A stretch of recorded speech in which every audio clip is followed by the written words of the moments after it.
Good evening and welcome everyone to the official coverage of Rainlight Racing's GT3 Series Season 6, second season for 2024. It is round one. We're kicking things off tonight here at Barcelona.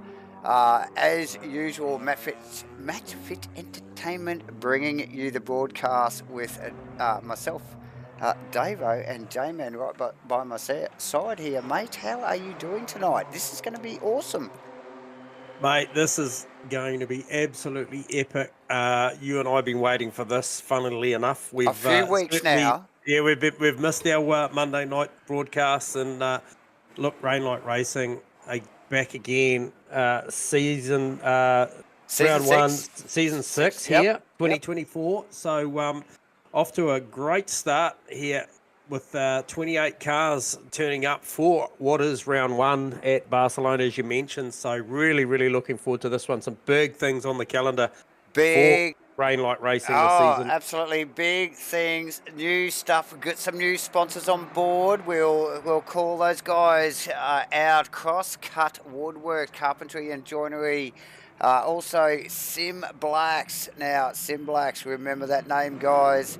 We also have, of course, the usual suspects, True to Life Racing Designs and Crossy 43 Hendo there as an affiliate as well, J-Man. But look, big things. Season 6, there is prizes.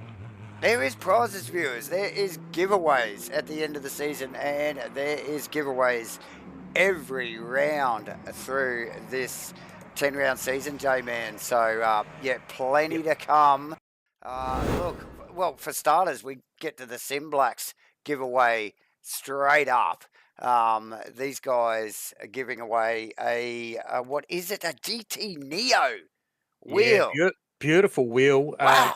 Great to see in the off season. The fantastic team over here at Rainlight have really gone about their business and securing some great sponsorship and some great deals going on. What an incredible package these guys have got going on. That Sim Magic GT Neo wheel is a fantastic looking wheel, and it'll be a great prize to win. Obviously, some terms and conditions around that. 80% completion, I think, is one of the validations for that, and then, but the idea around the $50 Prezi card, sort of spin the wheel or roll the marble deal, I think it's fantastic as well. Every Monday night, every single Monday night. So every round, they do spin the wheel for a $50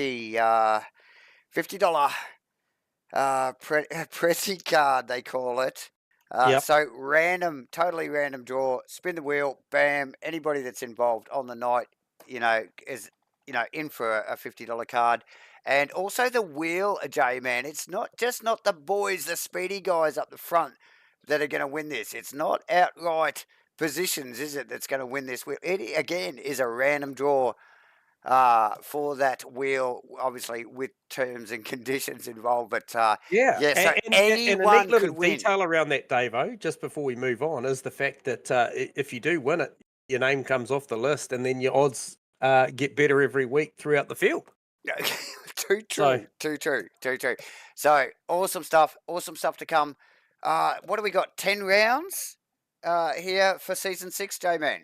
Yeah, we have, mate. We've obviously we've got a mixed bag between 120s, 90s, 60s. So obviously starting off tonight here at Barcelona, we have got a 120-minute race coming our way very shortly. First and foremost, though, we will have a 30-minute qualifying session, and as per Rainlight Racing style, it will be a 3-part qualifying. So you will see bronze drivers out for 10 minutes, and then followed by your silver drivers, and then so forth and so forth. So basically you'll have your bronze out for 10, silver out for 10, and then your pros, your big guns, they come out for the back end of the sector. Yep.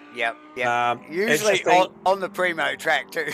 So they usually take advantage of that. So however, though, if you throw a weather card in there, potentially, you could get your earlier bronze and silver classes getting a better track if it decided to rain in the latter part of the session if that was the case. However, look, weather looks pretty good out here at the moment, so don't think we'll have any issues there tonight with that, Davo. But no, really, really cool to see. Couple of things to mention here tonight. Obviously, 6 sets of tyres out here tonight. There is a CPS in this race, so compulsory fuel for this 120-minute race here at Barcelona. Yes, 120-minute race. Look, I suppose it's a good idea to put compulsory fuel in, or compulsory pit stop, should I say, in, but look, over 120 minutes, I suspect these guys will want to stop anyway for one or the other or both. It'll be interesting to see how this all pans out, J-Man. Yeah, lots of cool new paint schemes, a lot of shifting around in the off-season between the drivers that we've all come to know and love. Different manufacturer joined the category for this season, so yes, we do see the Ford Mustang out there on circuit at the moment. So a few drivers opting to take that, and good to see representation throughout the field of the Honda as well. So a few Hondas out there this season, and look, a little bit of representation across the board. We can obviously see McLaren, Ferrari, AMGs out there. We do have the Aston Martin, and then we do have the Bentley. So and a couple of Porsches. Just a couple of Porsches in there. Thrown in there for good measure. Yeah, so no, really, really excited to see how this one shakes out. And look, there's a lot to play for. The guys have done a great job, as I mentioned, in the off-season. We do have one more car to the grid. I called it 28, but Damien Jones, a.k.a. Jarkus, has made the 29th car in the field just in time for qualifying too. So excellent. Good to see, good to see. So as we see the guys out there in this bronze class cycling up for their first flying laps, we will get an idea on who's where. Obviously, the story will start building as the season goes on, so make sure you stay with us right throughout this one. It is going to be an absolute ripper. If season's gone by anything to go by, this is going to be bigger than the last.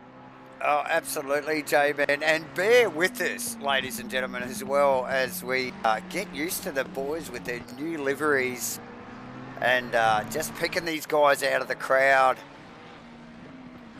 Cameras on Josh Nightingale at the moment with the Lightning McQueen inspired livery there by the looks of it, J-Man, in the McLaren. In the McLaren, yeah. Number 95.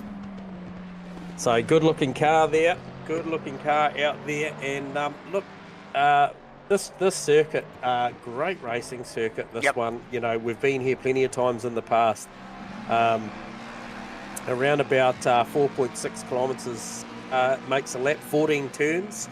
I think key points on this racetrack, obviously, you know, everybody will probably be pretty dialed into their brake mark at turn 1 by the time the lights go out, we go racing. However, always a potentious issue for me for this one is the turn 3 right-hand sweeper is always one that we'll see passing opportunities, and I think potentially track cut environment would be turn 7 down the bottom of the hill there. Just that little runoff down there is always an issue. And easily done, J-Man. Yeah, so yeah, drive off of turn 14, really important. It's a very, very big front straight. We'll try and get some idea of what sort of terminal speeds. We'll see if what we can bring to you. I think we do have a speed trap. Yeah, we do have a speed trap on this track, so we will come at you. We can tell you already that Gunther Rowe in the 580 Mustang has already punched out a 271 kilometre per hour top speed already. So we'll watch that number as the night goes on. Gunther in one of the Mustangs actually as well, J-Man, so one of the new cars we're going to see on track tonight. There's a few Mustangs out there actually. I think Gunther Rowe, Worcester, Craig McConnell, Webley in a Mustang as well, J-Man. I think we saw him pre-race practice shooting some pretty hot times in that thing. That's about it. So yeah, a few of them out there. Just a bit of an update there, I think, from Firthy. Good old Firthy, just keeping us up to speed. It looks like, yeah, that would be relative to maybe seeing Gunther out there, actually, because I wouldn't have called him a bronze. So, yeah, 2 times 15-minute sessions, I think, is the call. So, Just trying to see how many cars we actually have got out on track at the moment, Dave. So we're down to 12, yeah. So it looks like they've split it in half. Yep. So 15-minute session.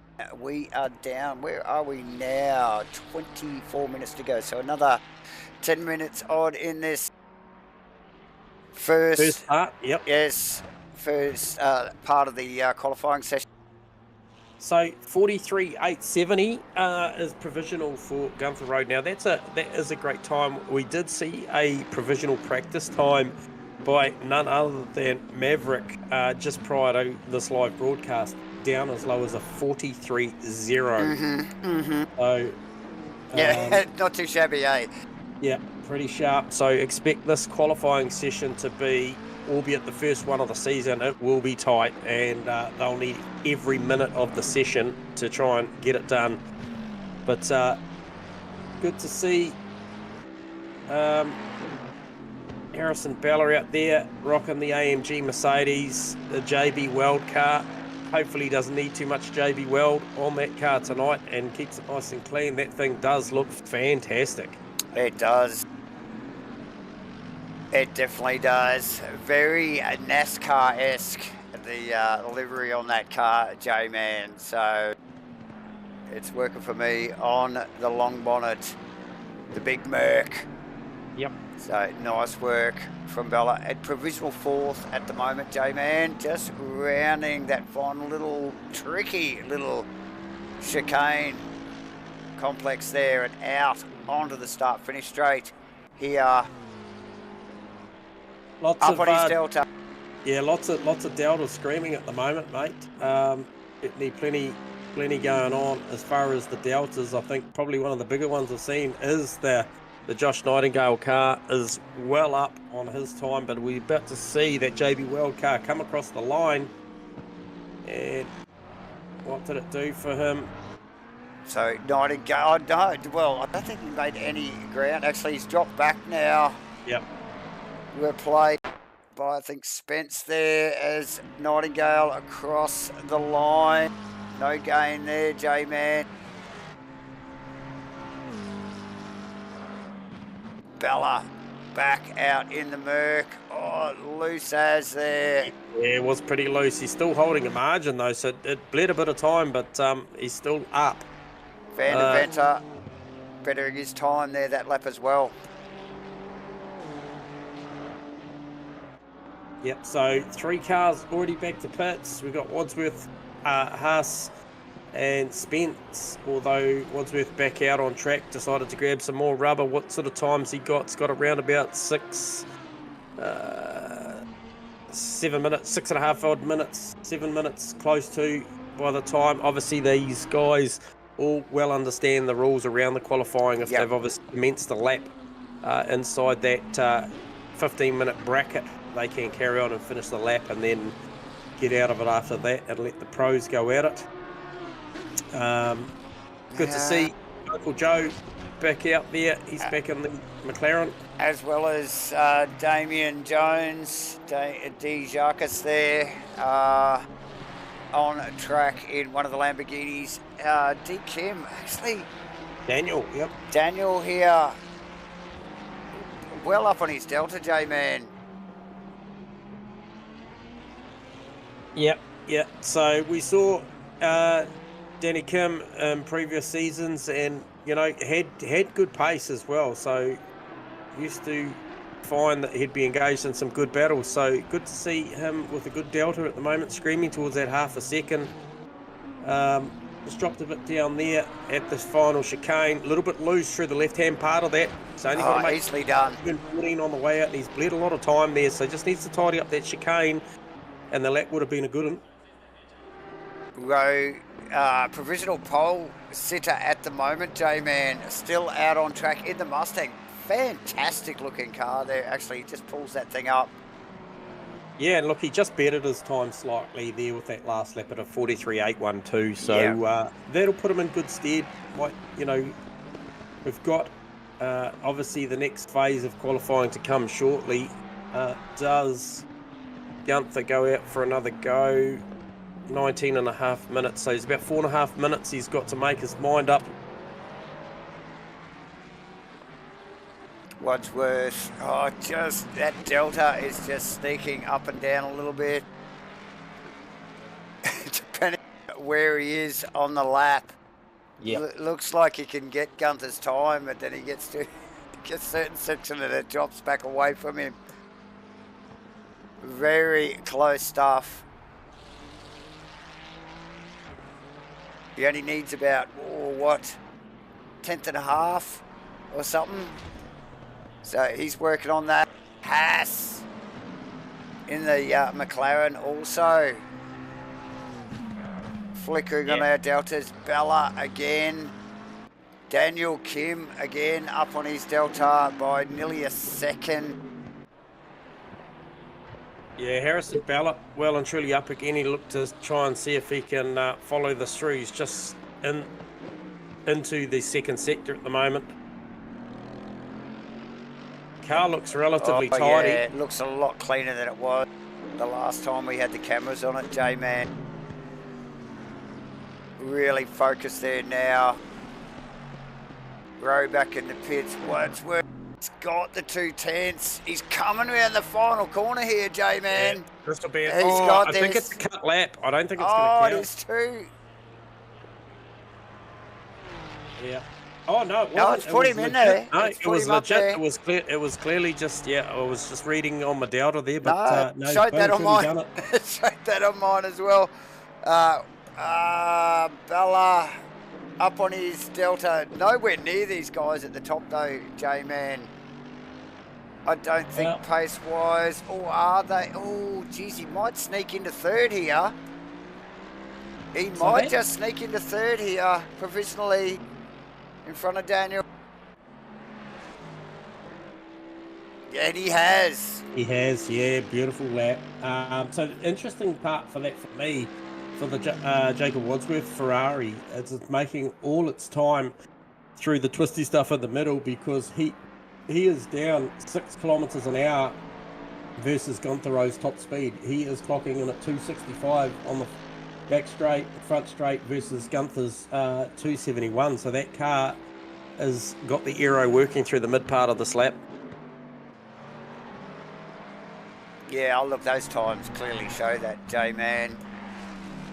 A few of these guys, we've seen them flicker on the deltas, but just not delivering when it comes down to the crunch.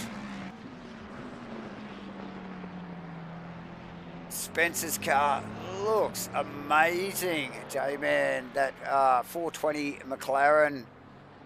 Yeah, I was going to comment on that SSR McLaren earlier. I was watching it off cam there, and just very, very well presented. Love that as he just negates around. Looked like Uncle Joe had a moment heading down to the chicane. But yeah, that paint scheme very, very effective. So closing down to inside the final 60 seconds. That's it. Craig McConnell actually tucked up in behind that said McLaren, J-Man. But yeah, just winding down the final lap for these guys. Yeah, and a note too that Gunther Rowe did go back out there, and with around about 45 seconds to go, is about to start a lap to challenge that Wadsworth time. Oh, he's cutting it fine, but Wadsworth's still out there, J-Man, as well, and up on his delta. So there's plenty going on. These guys running right to the end. Oh, Jacob off. He's called it. Rowe in the Mustang. The Guerrilla Racing Mustang here looks fantastic. Running hot. Flickering into the green. He's got a little bit of work to do here. It's only a 10th. Maybe a little bit more, fraction more. Or less. Tony Spence as well, J-Man. Up there, that would sneak him into probably third too, if he could keep that up. Look at the time from Spence at the moment. Yeah, he's certainly giving it a red hot go. As we had cameras on Gunther there, he was bleeding time. His deltas were dropping off, but Spence here, J-Man, Yeah, he's going to carry this round too. He's just got going to make the this. final turn as long as he's kept that half a second relative. So This could be, it'll be third, if not second. Third place there it originally. is. Well, and truly, as the top brass will start to roll out. So the cameras pick up on Mav in a Honda for season 6, J-Man. Yeah. It's in the background there. Not quite sure who's in the Ferrari. I think it's a Ferrari just tucked in behind him there, yes. And then I think that's that'd be Matty T, just looking at the paintwork, just tucked in behind. Yeah, Matty T in provisional practice was very, very quick too, Davo. So expecting to see some big laps in here from your usual suspects. Mav, Webley, I think certainly Matty T, Firthy finished on a high note at the back end of last season, if you remember, Davo. So yeah, expecting big things. Gaz, cameras on Gaz at the moment. Gaz actually, aka Prue Tracy, is in one of the Hondas as well. So yeah, a couple of Hondas out there for season 6, J-Man. Yeah. Quick, Hondas don't get a lot of love, do they, mate? Well, not as much as they probably should. Well, in the right hands, these things definitely work. So the top brass out on track. Yeah, I think another new name, not new to us, J-Man, but new to the Rainlight Racing and GT3 stuff. Jordan last, I don't think I've seen. Was Jordan in last season? Not sure. But Mossy in the 777 McLaren. Firthy's got a new livery on the McLaren. J-Man. Yep. And Firthy's Filthy Burgers. Crossy rocking one of the Hondas and beautifully presented in the Sim Blacks apparel. So that car looks really, really good. Really effective. The black, and gold, black and yellow. Now remembering, guys, Sim Blacks. Random giveaway at the end of the series or the season, should I say, with a GT Neo wheel. Get amongst it. Get involved.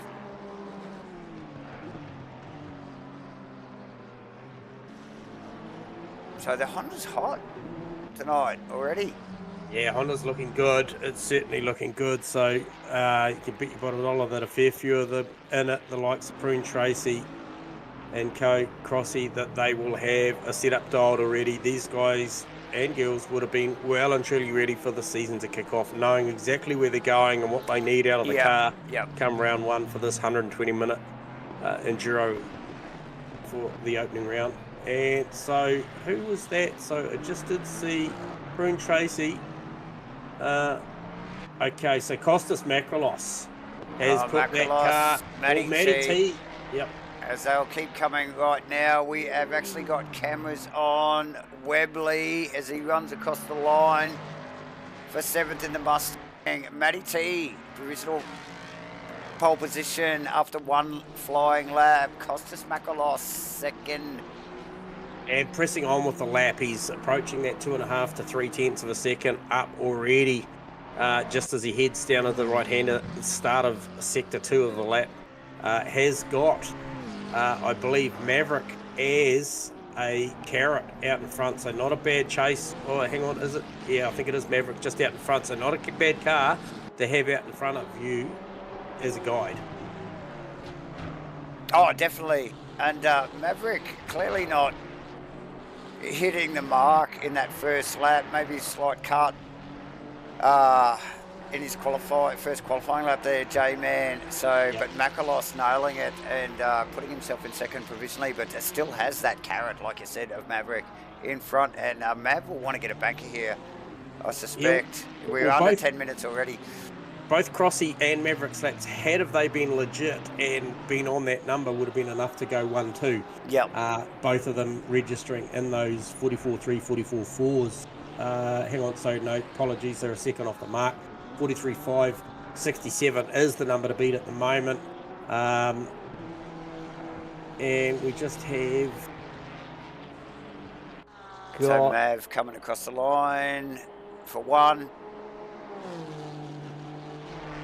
Makalos, I think he improved on his time, but didn't. Oh, and Hendo's got him.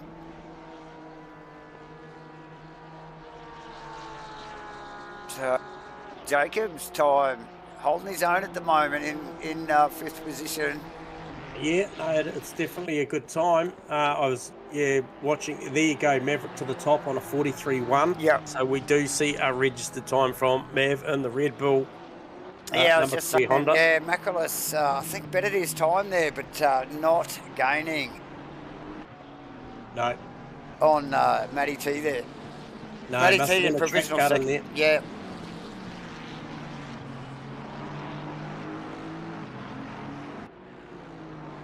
Okay, so other big movers as well. I can see Webley is on a better lap.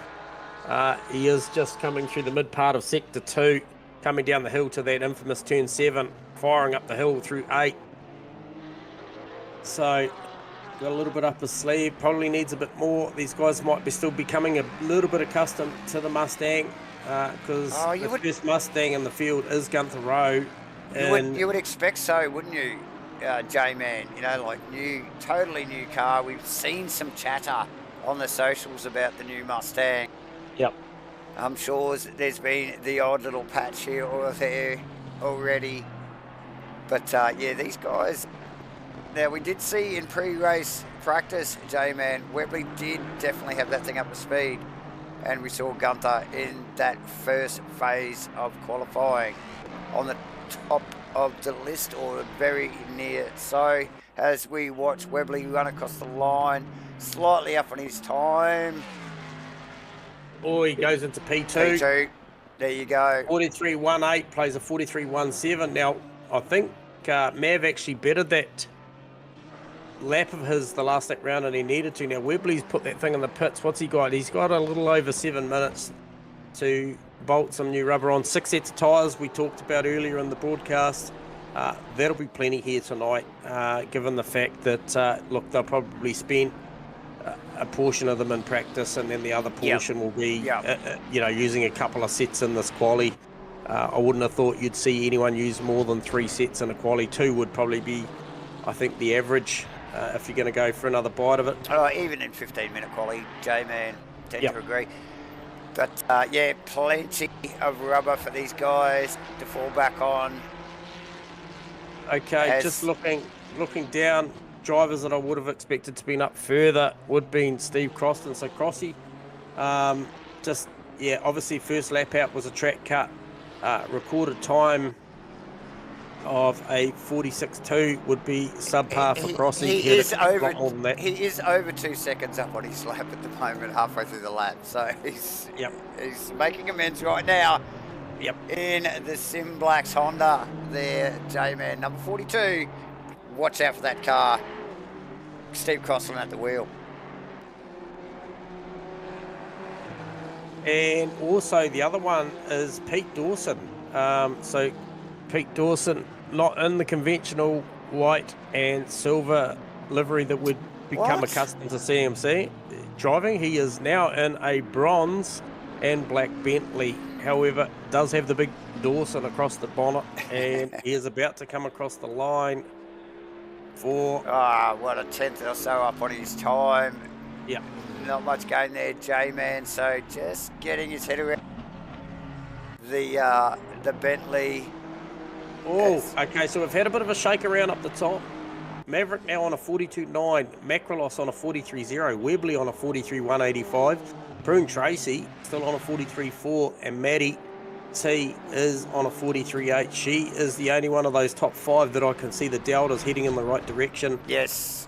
The other 2 are in the pits. So Crossland made an improvement, still out on track. Dixon a little bit up on his deltas. Geordie Moss inside the top 10 in provisional 8th. Flickering on the deltas. Matty T only just, look, it just shows you how quick these guys are at the top, J-Man. Very little gains to be made. Matty T actually showing some pretty good deltas there and coming around towards the end of the lap here as well. So she looks like she's got about a 10th up her sleeve, which would get her in front of Gaz, I would suspect. I think it would. Yep. So if she can keep that up, and yeah, I think that, well, I don't think she'll get Webley, but definitely Gaz. Here we go. Runs down to the start-finish line. Oh, very, very close to it. Gets she got Webley as well. On a 1.6, 43.16. Very well. Very nice work from Matty T there. Yep. And so Mossy's just coming round the final turn. He hasn't made any more of that lap. It was teetering on a 10th up, but ended up being a couple of tenths down. Just trying to see where Still Steve got a few minutes to Crossan go there, J-Man. Yep. Smith as well, flickering on the deltas, early stages of the lap. Really hard to get a gauge on it that early in the lap. Ashton Hughes in a Porsche. In a Porsche, mate. It's not an Ashton in an Aston tonight. So, Yeah. thanks, mate. He knows I'll appreciate that. So, Yeah. So, yeah, It gets well done. harder as the night gets on, doesn't it? So, it does. It does. So nice work in 14th, up on his delta a little. Dixon in what fantastic looking Aston Martin, J-Man, showing a healthy delta as well. And the boys up the top at it again with Makalos and Maverick both going quick. yeah, making both teetering on very similar times that they've just run, but flashes of green and then back to red. So they've really probably found the limit. And I think the limit is somewhere around that high 2, low 3.0. So that will be just absolutely an arm wrestle for the final 2.5 minutes. Webley's got probably a couple of tenths down on this lap at the moment. Prune Tracy's given it away for the now. I'd say that's probably it. Hendo with a great job in the 31 Aston Martin there to be P6. Smith, I'm not sure if that's Mitchie Smith. Someone can maybe on the stream. I think it is Mitchie. Yep.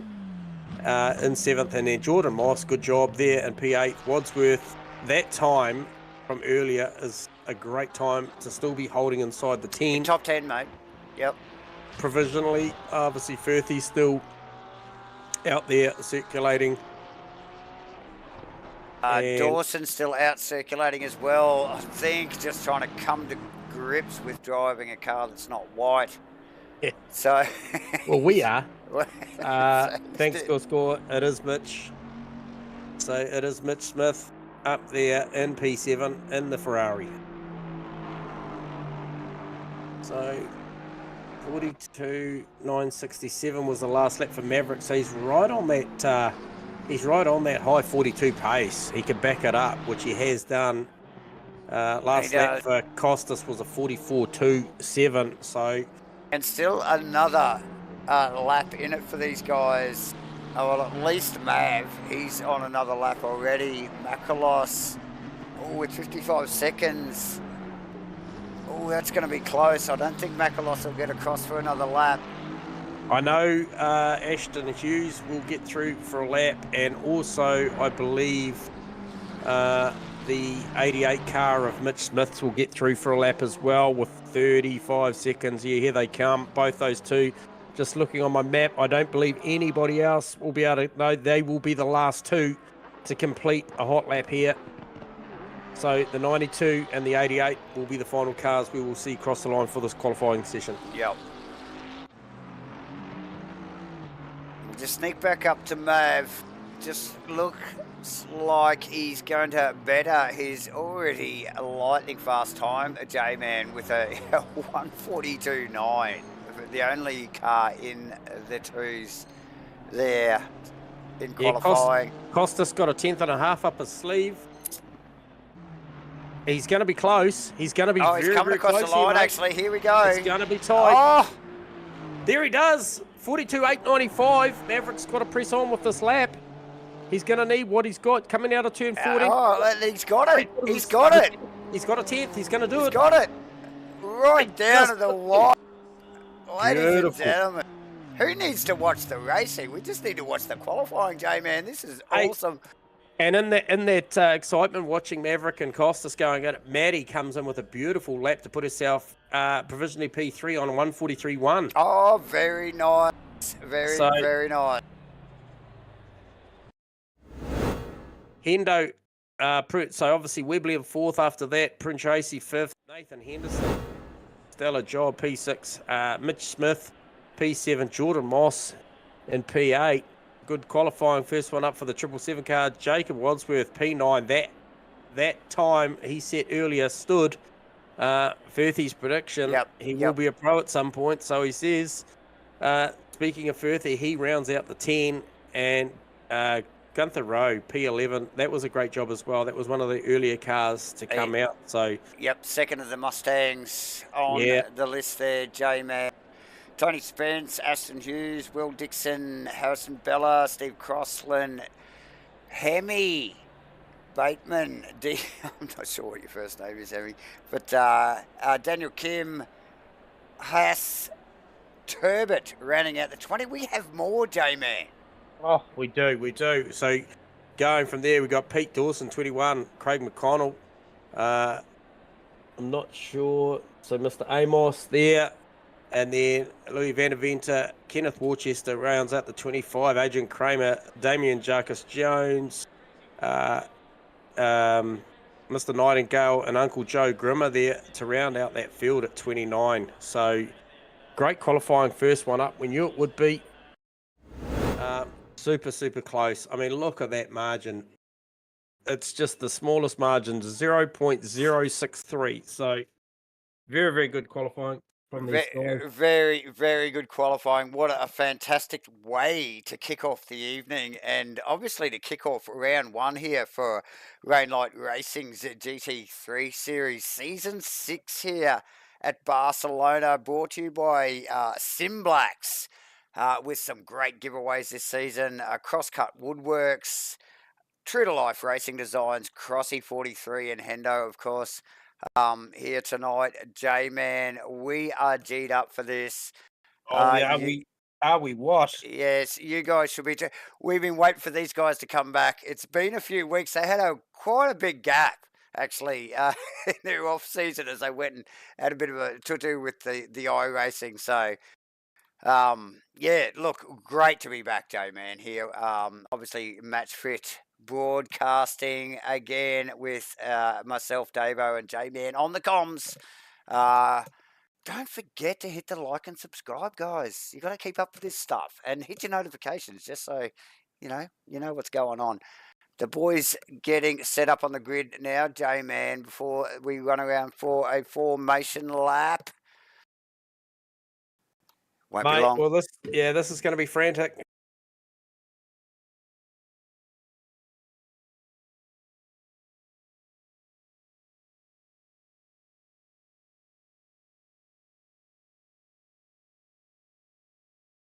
So these guys just getting set now. A minute or so to go. Like we mentioned before, get involved. Get involved. 80% of the series. There is some terms and conditions to the prize stuff that they're throwing at you guys. But look, a giveaway wheel at the end of the season. You don't even have to be the fast guy to win it. And every single night, these guys are throwing $50 at someone. They're going to just spin the wheel. You've just got to be here. You got to be on track, J-Man. Yeah, how's that? I mean, mate, it's just worth it all day, isn't it? 100%. Yeah, absolutely. I think very innovative, and I think a lot of good drivers out there tonight. And I think if you can spare the time on a Monday night, get amongst it, because we've been here many times before. We know what sort of quality racing we're going to get out of these guys and girls out here tonight. So really looking forward to this one. I think it is going to be busy down at turn 1, lap 1, though. Very busy. Oh, you think so? Yep. So fingers crossed everyone can get through that first lap nice and easy. And then strategy calls tonight. That's going to be an interesting one. Just to see when they go.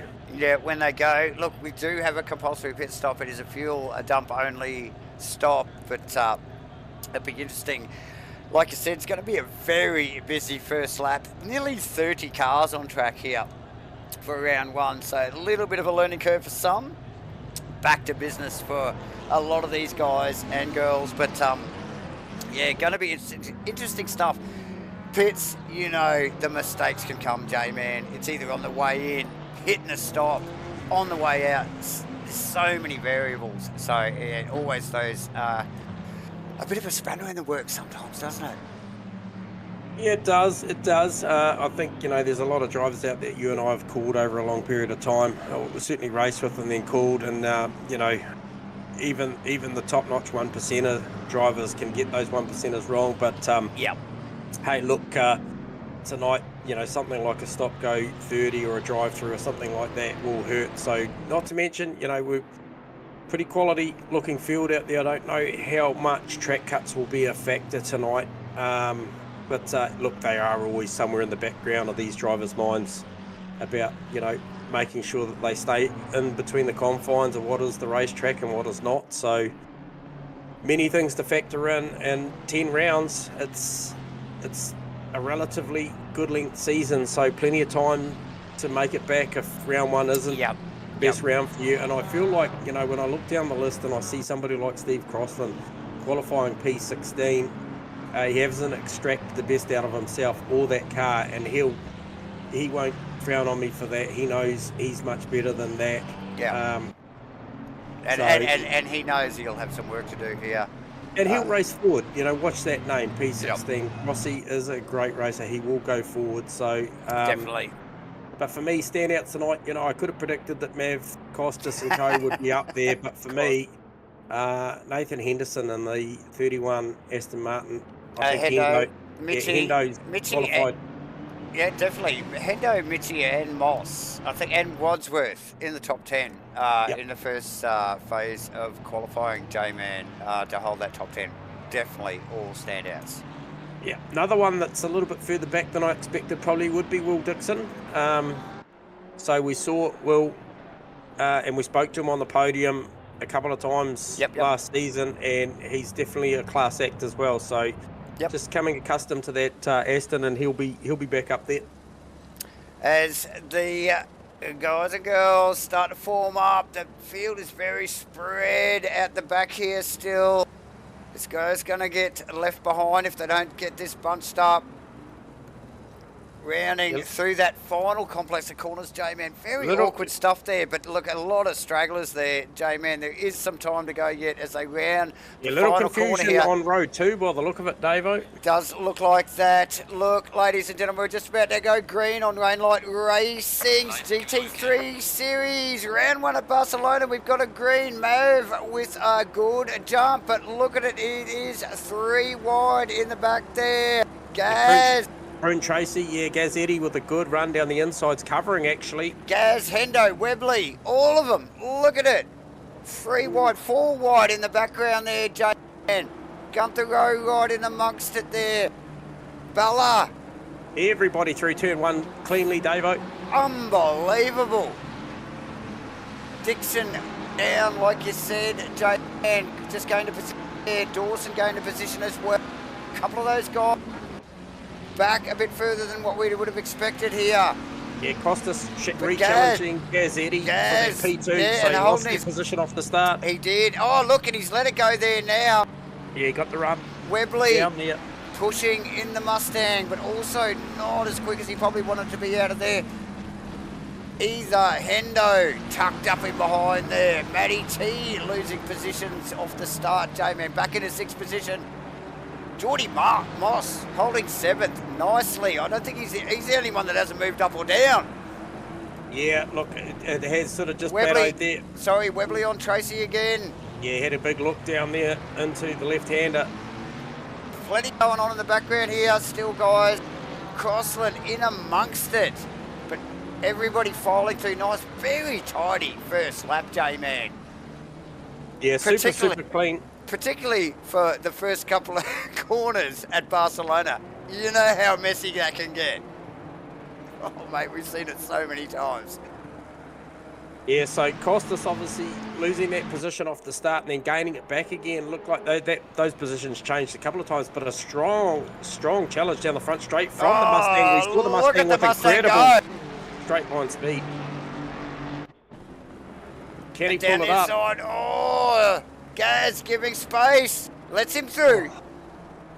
Look, he's going to be vulnerable here to Nathan Henderson coming up through this turn three. Oh, no, Hendo looked like he got a little bit of push in the front there, so made him actually vulnerable to Matty T. So now covering. And he going on in the background. Wordsworth past Spence. J-Man in the background. There's plenty going on back there, and can just see Will Dixon in the background as well. Mentioned him at the start of the race. What would he do? Crossland amongst it as well with Ashton and Bella. Yeah, Harrison Bella in the front of that pack there. That's actually Dixon up there in front. Oh, look at that group there. Bella to That's the Bella inside. passed. That's Bella passed on Dixon. Yeah. Oh, Hughes. Crossy's coming with. Or is it Hughes? Hughes first, and then Crossy tucked on the back there. So a little bit of a shuffle. Little hit there. Sorry, that's just bumped. Sorry, apologies. That was Webley just with a little touch on Macrolos. No change of positions. However, it balked the pack. Gazzetti did a great job just to get out of that without that being a concertina. But it has bunched that pack now. That pack goes from P2 all the way back. Realistically, Firthy, and then a small gap after that to Gunther Rowe, who's had a great start to this race. So Moss with plenty to think about with the Firthy car right on the back of him right now, Davo. So Firthy up a couple of positions and well up on the inside with a little bit of overlap on Moss. Has he got it? Can he deliver? Moss gives him space. Ever the gentleman. And again, side by side. Nice, tidy racing, J-Man. Yeah, look, but Gunther Rowe is right there, and they'll be aware of how quick that Mustang is in a straight line. So out of the front of Gunther's car here. Look at these two guys go at it. That is first past. So first through. Oh, and a little bit of side exchange. Yep. Yeah, side by side action there with Gunther Rowe and Jordan Moss. Not sure whether Moss actually knew Gunther was out. The Crossland pass Hughes. I think Bella going backwards as well there, J-Man to Hemi. But look at the pack there, Hemi Bateman. This is hot here. This mid-pack is next level. Yeah, they all just lining up there waiting for a mistake. Who is that? That's the Haas car. Macrolos back. Sorry to interrupt there, J-Man. Macrolos in all sorts of trouble there. Yeah. That's Gazzetti passed. Webley's passed. Mav just thinking, just leave all this stuff. You guys can deal with it.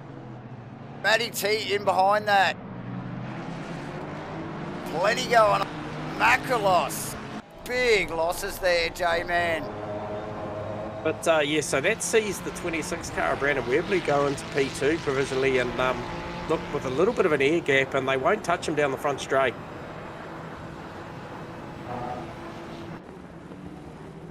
So the ability for these cars into turn one to go side by side, we've seen it already, Davo. So, you know, albeit there could be a quicker car, get the overlap out of 14 and run down the inside. They seem to be able to go through there too wide, so.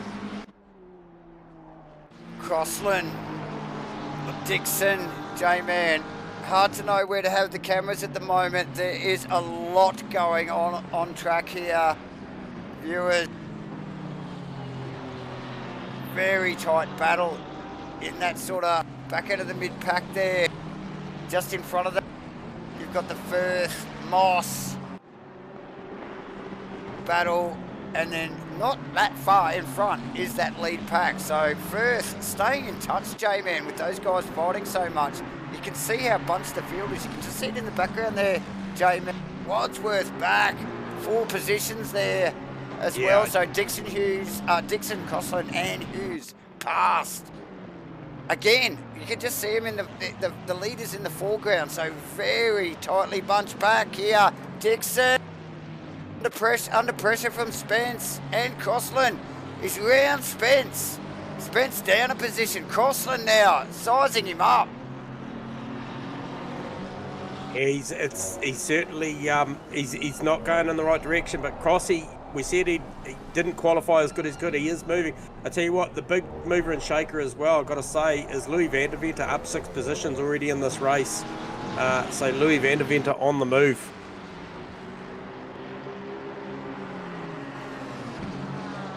So Spence gets just the slightest of breaths as he runs down the start-finish straight. There's no pressure, no overlap.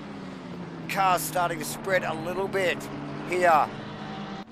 After only 4 laps, I think they're on lap 4 actually, J-Man. They are on lap 4, Yeah. Davo, you're right there. Intense stuff in the opening stages and super tidy, mind you, J-Man. Yeah, very, very tidy. Just got my eyes at the moment on the Spence Crossland battle still. That is absolutely shaping up there. Yeah, oh look, Crossland really showing some intent there. The Honda definitely looks quicker than Spencer's McLaren at the moment there, J-Man. So again, Crossy ducking, showing the nose onto the inside as we look inside, as we look over the back. Wing of Spence, here it is. Up the inside. Gets the overlaps, going to push Spence wide. Very awkward off-camber, fast corner here. Oh, look, he's vulnerable now to Ashton. Ashton in the Porsche. Yeah, Crossy to the inside. Oh, he's going to get both of them. Here we go. Spencer's going to lose to both. Yeah, he is. Yeah, good presence of mind from Ashton Hughes to follow the Crossy car down on the narrow line there, and unfortunately Tony Spence just got caught out wide and couldn't get the car back across on the line. Yeah, definitely, and bad luck there. Turbot also just back a position from Haas there. Matty T sizing up Nathan Henderson at the moment too, so nothing wrong with the straight line speed of that Aston, but Matty right tucked in the back there in the Ferrari, looking for a way through down into turn 1. Oh, and look at the brake difference on Matty T's Ferrari there on the Aston. Gained a couple of car lengths there. Very tidy stuff, but the Aston getting the power down. Yeah. Out of T3 there, mate. Needs to. So that battle there as well, obviously Firthy just a little bit further back, but Mossy, Gunther Rowe is still doing a great job there, P9. And then Mitch Smith also tucked in there. Yeah, I just see on my Delta there, Van der Venter dropping multiple positions, J-Man. So Okay. he's had a little bit of a faux pas, dropping down. So he was in P17, currently occupied by Harrison Bella. Now Van der Venter back down to P25 and carrying some damage on the front of that 99 Honda as well.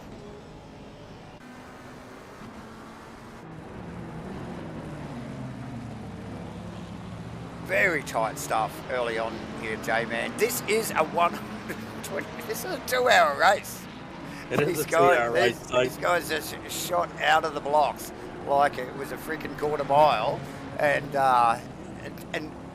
look, again, I'll repeat myself, very, very tidy opening lap from the nearly 30 drivers out here tonight for round 1 at Barcelona for Grand Light Racing GT3 Series.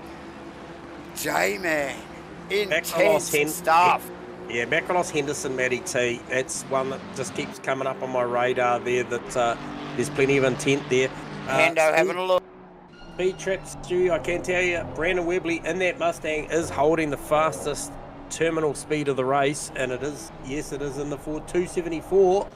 And to give you a comparison over the leader of Maverick, who was somewhere around that 4.9 to 5 seconds ahead, Maverick's top speed 263. So mate, that just shows you where Maverick is making his lap pace in that Honda, and it's all in the braking and the turns. That Mustang is got a ton of speed down the straights, but just not quite working the lap. So Maverick, obviously best lap of the race is a 43.712. Bella working over the back of Hemi here, really working hard, showing intent there, J-Man. Plenty of battles going on up at the Yeah, but so much action still down the back of the field. Yeah, there is definitely. That is a good battle, and they've got Pete Dawson just tucked up in the back of that battle as well. Yep, ever improving, and that's also and Craig McConnell. McConnell in the green. Craig McConnell actually looking for the outside move, or definitely. Dawson's very defensive down into 10. So clearly Craig actually coming to grips with the new car as well, J-Man, like we would expect, I suppose, with the new car in the field. Now, Prune Tracy's managed to go with Webley here, and you clearly can see from the graphic, Davo, that obviously Maverick cleared off, got that 5-second margin over Webley at the moment, stabilising all of them at the moment on those 44.3, 44.2, 44.3 second laps. So they're all comparing similar lap times, the top three, and they've kind of broken away. Next cab off the rank is the Costas Makrolos car, and I tell you what, that's where it gets interesting, because he cannot shake Nathan Henderson, and then Matty T, Nick Firth, Jordan Moss and co just tucked in the back, and Gunther Rowe still just staying there with that pack. Oh, Hendo on Makrolos there, out of the hairpin, J-Man. Yeah, had a good look down the inside. Yeah, so Makrolos just going maybe through a tyre phase situation there in the Ferrari. He's super close. It doesn't look comfortable at the moment, the car. He's just preoccupied with Henderson, all filling up his mirrors there. Whack the mirror off. Just rip that thing off, throw it out the window at Hendo, and carry on, man. So, but look, and you look what it's doing. Matty T is all incentivised as well. And Firthy. Firthy's right there. Who is behind Firth? Moss. So that is for the fourth they're chasing there. Very close stuff. Very, very close stuff. Just responding to Stewie in the chat there. Yeah, it'd be interesting to see what the dig is like. Obviously, have a look at who's just tagged on to the back of that battle behind Mossy there. That is the Guerrilla Racing Gunther Rowe Mustang. So another Mustang. Yeah, he's kind of dropped the 88 car of Mitchell Smith just a little bit in the last two laps, and Gunther's right in there. He's going to join that party. And Prune Tracy is absolutely monstering the back of Webley as well. So like I mentioned, that those two cars had cleared off away from Makrolos, Henderson and co. But definitely Webley's got something to think about in that new Ford Mustang with the Honda tucked right up and behind him now. Yeah, look, all I can see is this, what is it, 1, 2, 3, 4, 5, 6 cars. This is going to bunch up eventually. Something's got to come unstuck. First smack bang in the middle of that battle, and as you mentioned, Mitchy Smith got dropped off the back of Gunther Rowe, but as this it sort of tightens up, Smith now ranging back up already, and it won't be long. This is close, J-Man. Well, I think I called a race on Saturday night that was very similar to this, but in a vastly different format of car. Yeah, much different discipline was Saturday night, but it was very similar in the respect of the racing was super tight. Super tight and clean, J-Man. Very, very, very clean stuff. So, yeah, a little bit of chat. Going at it. A little bit of chat in the box about the degradation of the Mustang tyres. So, clearly a little bit of pre-season chat, or maybe a little bit more experience than you and I have got around what this package has got as far as Assetto Corsa Competizione with the Mustang and the GT3s. But hey, look, it's looking pretty good out there at the moment, and I'm picking on as well, when I look at the likes of Gunther Rowe, the car does look to be driving pretty straight off the corners. It is looking good. Webley's responded to Gazzetti at the moment as well, just this last lap. He certainly responded in the lap time and just keeping that margin, because Gazzetti was right on the back of him the previous lap, so he's responded. So no issues with the tyres there. A little bit of a wag of the tail coming off the left-hand hairpin, coming down the hill, heading out of 5 into 6, 7. So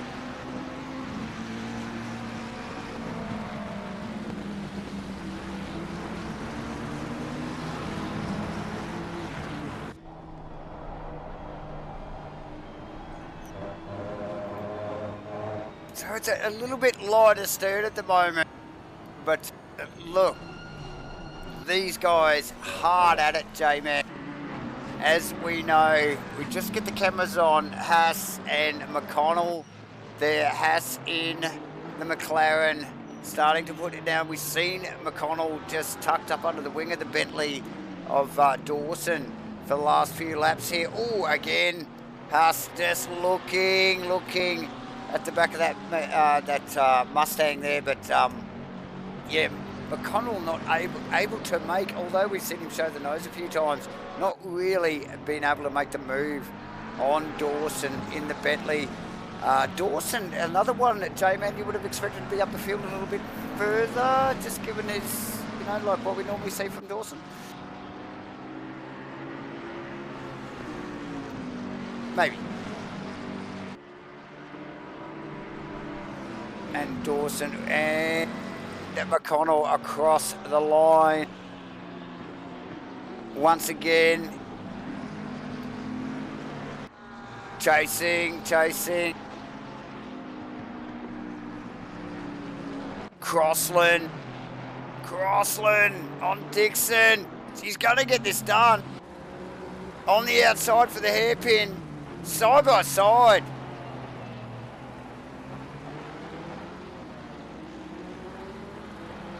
Crossland yield. That's not going anywhere soon. Crossland.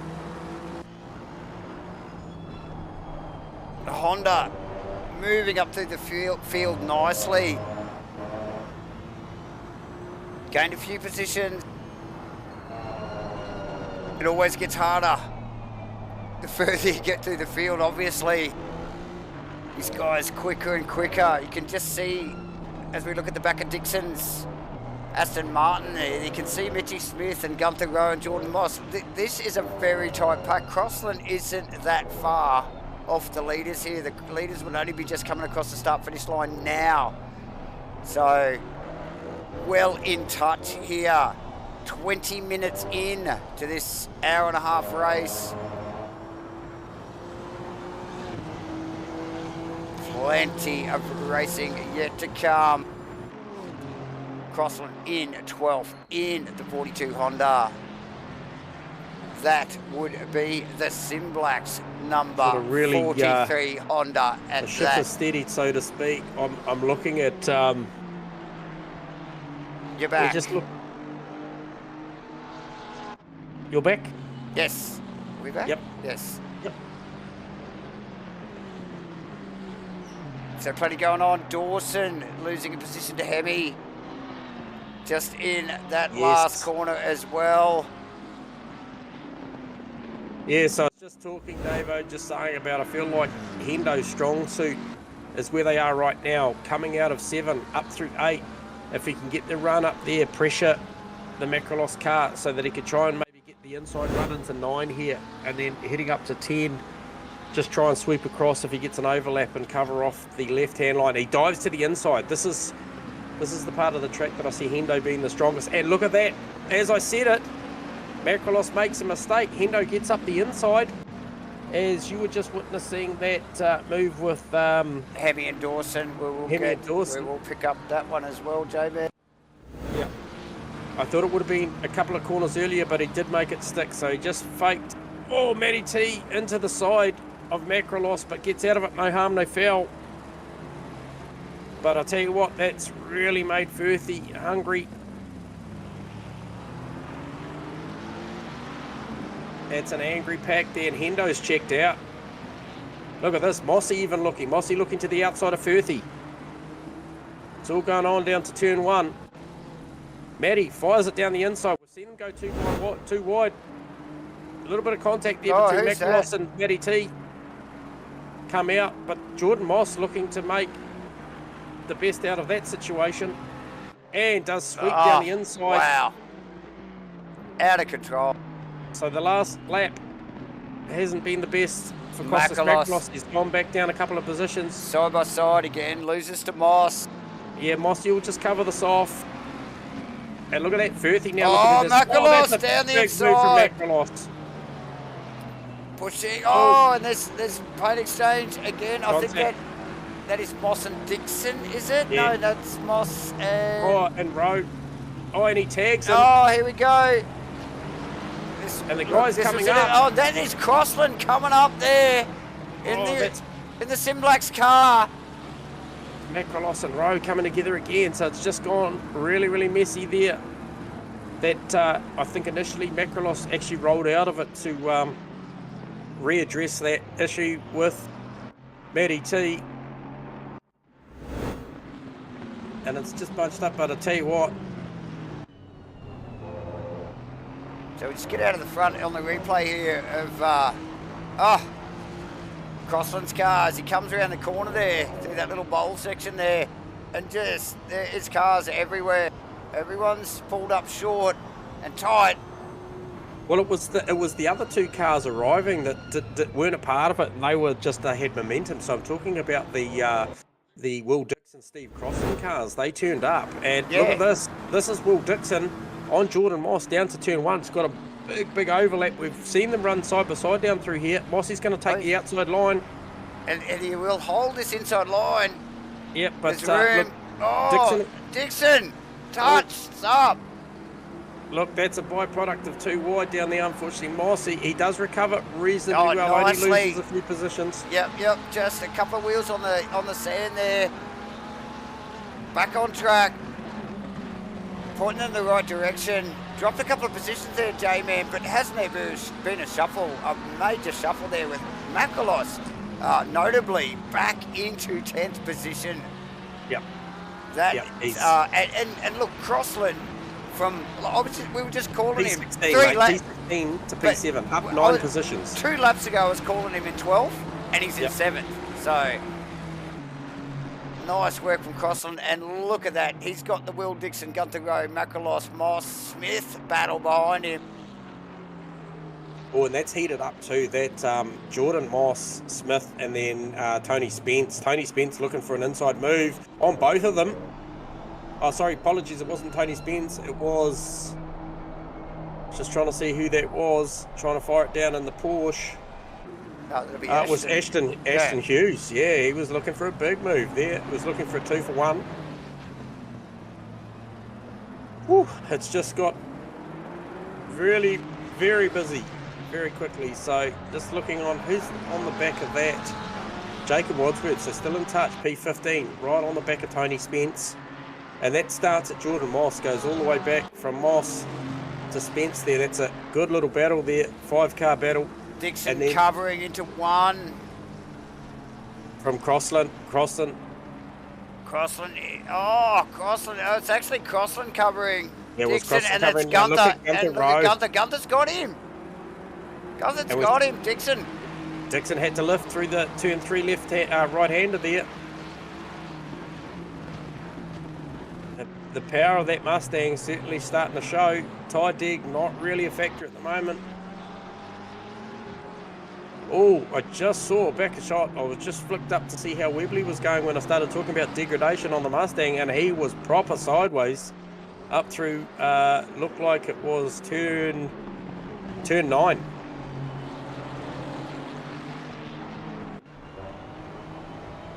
So Hendo doing a great job here, P4. Off the back of a really good qualifying. Look, he started that avalanche for Macrolos, really, didn't he? He once he was past Macrolos, and a fantastic pass from Hendo. But Macrolos just he went backwards after that. Once he was sort of back in that pack, he had nothing for it, did he? Hendo had been fending off that this whole it's been half an hour nearly, J-Man. So once Macrolos was back there, he had nothing for it. Now watch the Gunther Rowe car here on the Steve Crossland car down the front straight. See if he bridges the gap as they head down to turn 1. Look at Crossy, already trying to break the toe. Yeah. He's trying to break the toe because that Mustang in its own right is going to carry a good anywhere from 7 to 9 kilometres an hour faster in a straight line than that Honda down the front straight. And look at the closing gap. Look at the closing gap. Unbelievable. Oh, a little bit taily. Yeah, sideways off of turn 2. Just compromised his run a little bit there, but out of this big sweeper here really does get its power down pretty nicely. And that's where it wants to get it, isn't it? Up into these straight sections where it can really stretch its legs. Again, very sideways from Rowe. I want to dial a little bit more TC into the back end of that Mustang to try and preserve those tyres. We are only about 28 odd minutes into this race. It's a quarter of the way through, man. It's a lot of racing yet to go. Yeah, and you bet your bottom dollar Will Dixon will be ready to take that position back. Got his pocket picked, I think, last time round down at turn 10 by Gunther Rowe when that all went on. But pretty feisty pack going on in the back there between Jordan Moss, Ashton Hughes, and Mitchy Smith, yep. Spence also, and then Wadsworth just still hanging in there as well. But who's there a little bit further back? I think that's Craig McConnell. So we got Wadsworth, Dawson, Hemi, and then McConnell as well. Yeah, Mitch Haas just right on the back, and that Sky 66 McLaren right on the back of McConnell actually is Mitch Haas. So.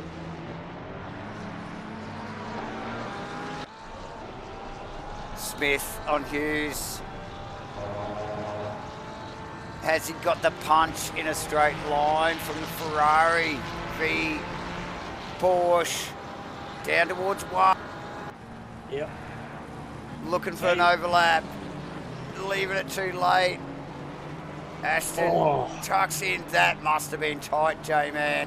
They're very comparable, 269k an hour top speed for the Porsche of Ashton Hughes and 270k an hour for the Ferrari of Mitchy Smith. So he's still going. This is still going. Look at Smith. Yeah, I like the line he's got here, inside line. Oh, very nice. Very nice pass there, J-Man. Really worked on that right back from the start-finish line, really. Set that up. Got Ashton a little bit offline. Compromised his run, makes it work up in the braking area there at turn 4, or is it 5 there? I think it's 4, J-Man. So, yeah, nice work from Smith in the 88 Ferrari. Just a quick shout out too to Maverick. I know he doesn't cop a lot of airtime when he's out doing these race stints like he's doing. He is currently out there at 8 seconds ahead of Webley and Prin Tracy. So we'll give him a bit of airtime, will we? Yeah, we'll see what the car looks like. We know it's a Red Bull. It is a Honda, and it is fast at the hands of Maverick. Yeah, it's carrying the number 3 this season, J-Man. But, yeah, look, let's give Mav a little bit of love at the moment in the Red Bull Honda. Number 3, Webley as well in the top Mustang in the field with Gaz just tucked in behind there.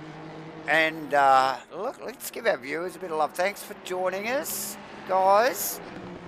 Again, MATCHFIT Entertainment, first round here for Rainlight Racing's GT3 series. Thanks for joining us again for Rainlight Racing's stuff. These guys never fail to deliver. Round 1 here at Barcelona. Give us a like and a subscribe. Hit the notifications. Get in the chat box. We do love a chat, J-Man. So get amongst it, guys. Dixon. Yeah. Dixon on Rowe, J-Man. This battle continues. Yeah, also Spence and Wadsworth really going at it as well. So very similar lap times for those two at the moment. And I think Spence has been sitting in there for a while now. This is P14 and 15. Just they are after the Moss-Smith-Hughes battle, so they're tucked in behind there. Can see them up the road. They are circulating at a very similar lap time, and if they can attach themselves to those front 3 cars, it'll serve them well, because we saw the attitude of the driving between the likes of Macrolos, Moss, Dixon, Rowe and Co. To the benefit of Steve Crossan, I might add. Put himself in a right position. Mentioned at the top end of the stream that, you know, Crossy, I feel like well and truly qualified out of position, but such is the sim racer he is. He has worked his way forward up to P7, like I mentioned, up 9 positions. Oh, did I just see a positional change there? Was that Macrolos and Dixon? Did that change? Yes. It did. Yes, Okay. McElhouse over Dixon. Yep. So we'll pick up a quick replay on that. Yeah, copy that.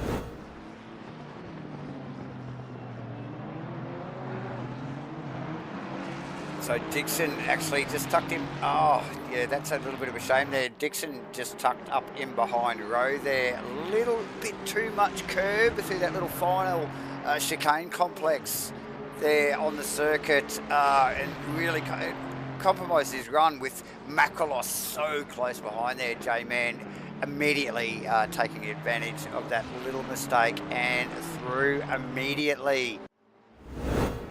Yeah, just that's all it takes, you know, like just that car breaking away from the racetrack would have obviously got all the electronics going, the traction control and the stability control and stuff would have been all active and would have been little to zero, probably power being put through the drive chain of that thing at that moment, and that was all that McElhouse needed to tuck the car up the inside into 14 and get the job done. So, and he's right on the back of Gunther Rowe now, who we saw a couple of times inside a couple of laps ago get very, very sideways. So maybe just they had an opportunity just to cool that tyre off and try and look after it. You know, we've got the likes of Steve Rees, Stewie and co all agreeing on the chat box that Mustang's tyre may not be in a comfy space with about 20 minutes to go of the stint. So look, again, you see a Rowe's car very sideways out of the final corner there, which isn't particularly heavily loaded there, and down into one here. But yeah, just looking a little bit awkward at the moment, isn't it? It is a bit. Yeah, you're right. And so I think he's going to be vulnerable. Costas, we saw the pace of Costas at the start of the race. Probably had enough pace to run with Webley and Tracy. Although, once again, commentators curse, he's out very, very wide. Not sure what happened there. Just looked to just push off a line very, very quickly through turn 3. So not sure what happened there. But the one lap pace of that car, when he gets it all hooked up, is very, very fast. I'll give you an idea of how fast that car is. The McElhouse car, his best lap of the race is a 44.8. Okay, so Gunther Rowe's is slightly better. 44.6. Yeah, Gunther, I think, look, we did, like, in qualifying, it didn't look like he was right up to speed with the car, but as the qualifying went on, he must have made a few tweaks there and got back out there, and it was very much a different car, and got the thing in the right position.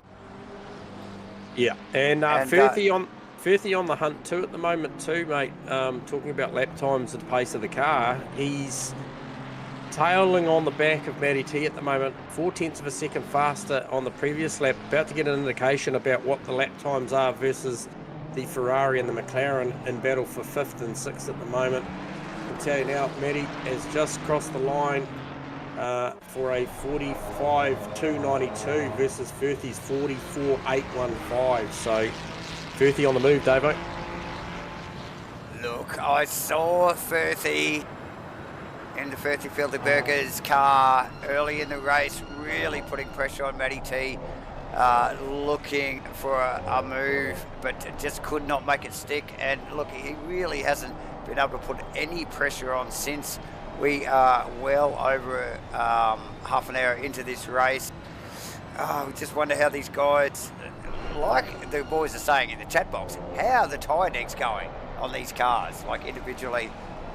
So it'll be interesting to see.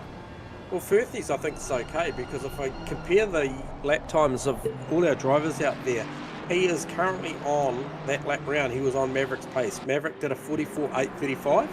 Firthy did a 44.815. So he's on the money. He's on the money pace-wise. I mean, the two drivers in front of Matty T, Nathan Henderson, both in the 45s. Prune Tracy in the 45s. Webley in the 45s. So Firthy's heading in the right direction at the right time of this race. We have still got a long, long way to go. So if that's the sort of pace that car's got, at probably what you could call halfway through the stint, I think the car looks good. So don't change it, Firthy. Just drive it. Don't change it, Firthy. Just keep driving it. And look, ladies and gentlemen, if you haven't already, sign up to this stuff. Get in here and just drive it. Send it, guys. Plenty going on here in Rainlight Racing's Series 6 in the Rainlight Racing's GT3 series here. We're at Barcelona for round 1, but there is 9 more rounds to go, ladies and gentlemen. It is sponsored by Simblacks, so that means there is giveaways. We got $50 a race these guys are giving away, and at the end of the season they're going to spin the wheel for a GT Neo wheel. J-Man, this thing's worth a bit of coin. This is a great thing. It's not just the top guys at the pointy end that are going to win this. They are going to spin a wheel. You've got to get involved. So sign up. Discord links will be in the description. Get amongst it, guys. Sorry, mate. I just seen. No, sorry, you're right. No, I just caught up with Hendo. Was getting past the lap car. So we also have to thank Crosscut Woodworks, Carpentry and Joinery, True to Life Racing Designs, Crossy 43, and Hendo, of course, one of the affiliates. For just bringing all this goodness to you guys. So. Yeah, Simblacks in there as well in a big way. So that's really cool to see all these sponsors on board this season, Davo. Spence, Pass, Wadsworth, there, J-Man. Bit of a challenge. It's a bit to and fro there. Who's that? Yep. That is Wadsworth back off again. So a little bit of to and fro for the boys. Run it deep at 10, mate. He was down there and they just ran out of brakes there. So yeah, definitely. The fight is, though, it is the Guthrie Road Macrolos Dixon fight. It also, just if you look in the background, is the Jordan Moss Mitchy Smith Aston Hughes battle. Yeah. So there's a couple of trios here going hard at it. The top of the field is a little bit spread down, and Crossland, J-Man, found. Let's get a camera on Crossland, because he is just sort of pushed away from Rowe and just found himself in clean. He can focus now in the Honda and look, really good position. What did you say? Qualifying in 16th tonight. So well done, up in 7th provisionally. Still a compulsory pit stop to go yet, ladies and gentlemen. So anything could happen. We know what that's like. Yeah, so just not sure what happened to Crossy there, though. Just looking at the margins, he'd say ran a 47.2 the last lap around versus Rowe, Macrolos and Dixon, all in the sort of 45.8, 45.7 bracket. So Crossy just suffered that last lap a little bit. Not sure what happened. Bit of a mistake in there, because that's a good couple of seconds off the pace. So he needs to just be aware of that. Maybe he's thinking pit stops at this point. I'm not sure. Well, you don't know. I mean, look, what have we got? An hour, just under an hour and 20 minutes to go. Just, quick. Who was that in the chat box there saying that 777 car might have been Mr. Arrowsmith? Yes, so the 777 car might be carrying a little bit of damage there. We have seen that car get some contact already this race. So, yeah, quite possibly, Stu. Good point. As he rounds that final little chicane complex there and then back out on to the start-finish straight. He has Mitchy Smith and Aston Hughes hot in tow, but managing to keep them at bay, J-Man. So doing a fantastic job there from Geordie the Moss, as we know him. Yeah, and just looking at Matty T. Another dynamic brought into the race, isn't it, when they sort of get up onto the back markers or the slower traffic and just got to navigate their way through it. Look, thankfully, I suppose, for the top group here, is they're a little bit spread, so they've got time to navigate it, isn't it? But it is a little bit like drawing straws, isn't it? You're just not sure where you're going to land. Yeah, as we just see, we just saw Matty T round up. I think that was Josh Nightingale, and then obviously Berthie's got through as well. Hendo got through a little bit earlier, I saw on camera, just off camera. So no problem there. No problem there for both of them. But just looking at the margin as it shook out, possibly about 4 tenths in the favour of Berthie during that process of rounding that car up. So he's just around that 2 seconds, was about 2.5 prior to that. It has been as low as 1.4, 1.5 seconds. obviously, like I mentioned, Matty responded with a 44.6, just banks a 44.8 versus Firthy's 45.5. So that is the difference when you out there on track. So we might see that stabilise a little bit once they get into some clear air. They've got a little bit in front of them just looking up the road at the likes of Hendo, who is the next car. He's got a fair bit of clear air in front of him. Next car up the road is the 37 car Prince Tracy. So relative amount of fresh air for the next couple of laps for these drivers. I think Maverick actually had just rounded up Adrian Kramer recently, so a little bit before these drivers get to those ones.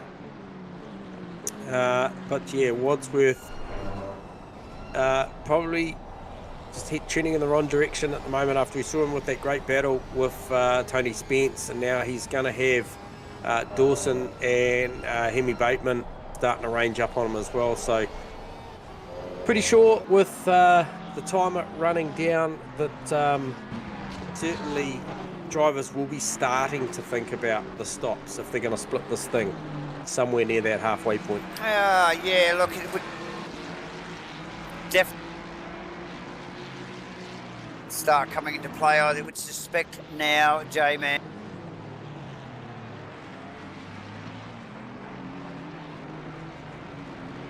As my speakers just go nuts. Yes. So, sorry, mate. I was just picking up on some stats I was just looking at, mate, just crunching the numbers, and I just saw Prince Tracy's just really fallen off the back of Webley at the moment, and then I was looking at the margin from Hendo and Maddie back up to Prince Tracy, and so they've definitely made some inroads, and I think it was Prince Tracy actually responded that one there, but prior to that, so he's just run a 45.0 versus Hendo's 44.8, but prior to that, he did a bit of a crossy there. We talked about Steve Crossan running a 47 somewhere randomly in those laps. Well, Prince Tracy also did the same. So when you see those odd laps that are about 2.2 seconds off of what would be their average, that wouldn't be a Deg thing. That's clearly a mistake thing to go 3 seconds off, you know, because Deg, we could probably at this point talk about maybe we've lost a half a second. Yeah, it's tenths, isn't it? It's not seconds. So that obviously does 3 to 5 tenths at this point in time. Definitely, on average. Definitely pricks our ears, and we do look at this stuff, and clearly something we have picked up there. Else, like you were just mentioning there, we are getting down to, what are we? An hour and 15 minutes to go, and it's starting to get to that sort of area where we would expect to see, you know, some early pit stops where guys are looking for the undercut, J-Man. Yeah, I think probably for me, I think probably the likes of maybe Prince Tracy not maybe as comfortable at this stage as he would like to be. He was hanging on to the back of Webley. I agree with Steve Rees in the chat that watching the likes of Webley and Gunther Rowe, I think the Mustang has stabilised, although Gunther Rowe's got a fair bit to think about with Costas Makoulas on the back of him. But Costas doesn't look like he's got anything for it. He's just tagged on the back. So. Yeah, but he's an opportune guy. Like we saw the way that he managed to slip down the inside of turn 14 a few laps ago when I think it was Dixon picked up too much curve through the chicane. Yes. So he's in contention for the spot. But look, the likes of Maverick, who's still banking 44.6s, I think if Mav's got the fuel on board, he'll run long. He'll run long. Yep. But the times are falling away a little bit. I think you'll potentially see them either stop slightly early or right on the button.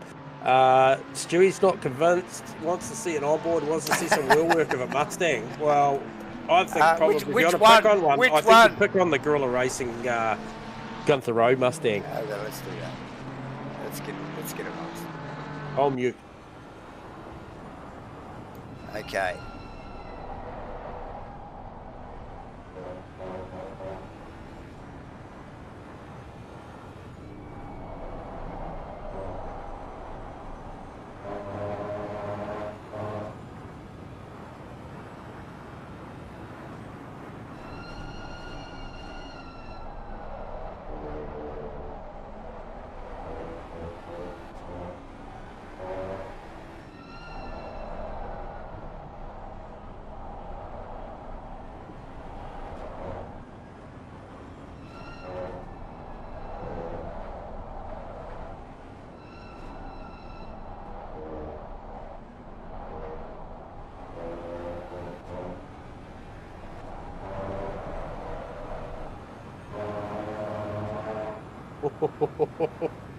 Apart from turn 14, Davo, which we saw him get incredibly sideways, I would have said that that car's got a little bit of push.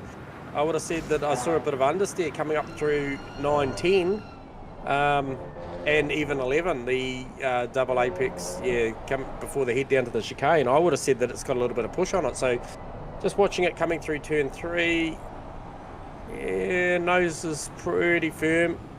Pretty much got the line, but look, a little bit of oversteer off of turn 14, Davo, but otherwise the rest of the lap didn't look bad, and he is under pressure. Well, a little bit of disconnection coming out of turn 3 also, so yeah, rears are probably suffering a little bit, but I don't know. I think balance of the car probably for this phase of the race, mate. With around about 11 and a half minutes to the halfway point of this race, I would have said it was pretty neutral, because there's a little bit of push and then also a little bit of oversteer when he gets into the loud pedal. We know how much straight line speed that car's got, so maybe looking to capitalise on the advantages of the top speed on the front straight, David. For sure, J-Man. So clearly, Gunther, look, it looks probably smoother than what it actually is from that camera angle. But yeah, look, definitely got plenty to think about with Makalos right behind him. Is it Mitchy Smith there? Look, this little group, it's Jordan Moss, Mitch Smith, Ashton Hughes. This has been tight for look, 20 minutes on. Pretty well the whole race. Well, I think this is what formed after the down through the down through turn 10 when Macron off and that went thing. This is the group that formed after that, and it's been status quo since then. Just an update too on just a little bit further up the road. Hendo has driven away from Matty T, and I watched that margin. It was around about 4 point something seconds up the road to Prune Tracy. He has got that down to 2.9. So I mentioned maybe Prune Tracy being one of the first stoppers. I think I'll back that up. I'd say that, yeah, Tracy's not the most comfortable at this phase of the race in that Honda. Using every bit of racetrack and more. I'll cut to a replay and let you pick that up. Yeah, Grimmer Nightingale. So Nightingale, one of the lapped cars at the moment, J-Man, as the boys just work their way past that car. Yeah, so 44.5 for Hendo last lap round is comparable to the race leader against Prince Tracy's 45.1. So, you know, nearly 7/10 of a second just in that last lap alone.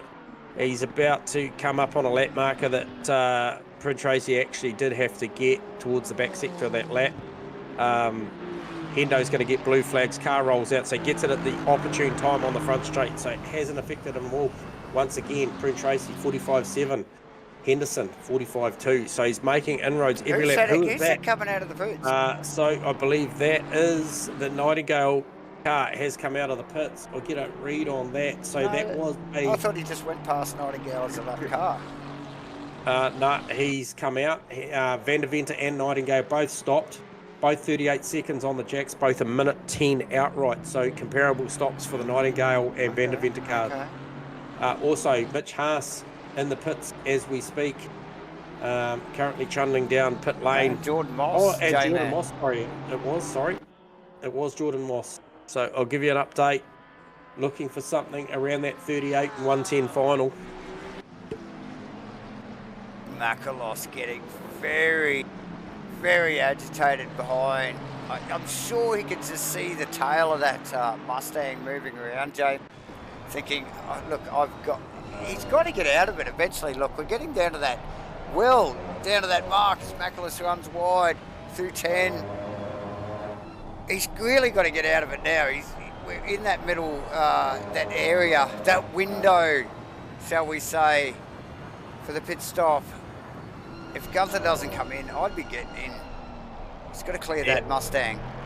The pit crew hard at work on the Jordan Moss 777 McLaren maker. Can tell you that thing has been on the jacks for 53 seconds. So that is going to see that car That'll now be repaired. damaged. That will be damaged, won't it, J-Man?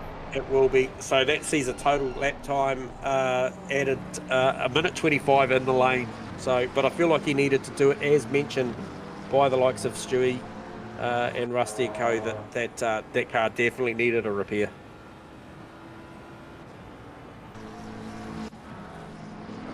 So 3 cars officially have made their stop at the moment. Like to see. I thought, given where the lap times are heading, I thought Prune Tracy might be one of the first cars in, but he's not. He's out there 45.6, the last lap 45.4. So Hendo just consistently making gains, hovering around that 1.9 to 2 seconds behind him now. So Hendo done a great job in this opening stint, drove the car very, very straight, and the car looks very good at the back end of the stint. So that'll be a battle. And the reason I'm focusing on a little bit is because provisionally at this point of the race, that is for the back end of the podium. I feel like... yeah, well, absolutely, J-Man. And another 15, 20 seconds up the road, Brandon Webley has certainly got control of second position. And Maverick, well, we know that Maverick's another 15 seconds. Another postcode away. But, look, as much as it may be not camera time worthy, these guys, with still a compulsory pit stop to go, are still very much fighting for those top 3 positions, J-Man, like you mentioned.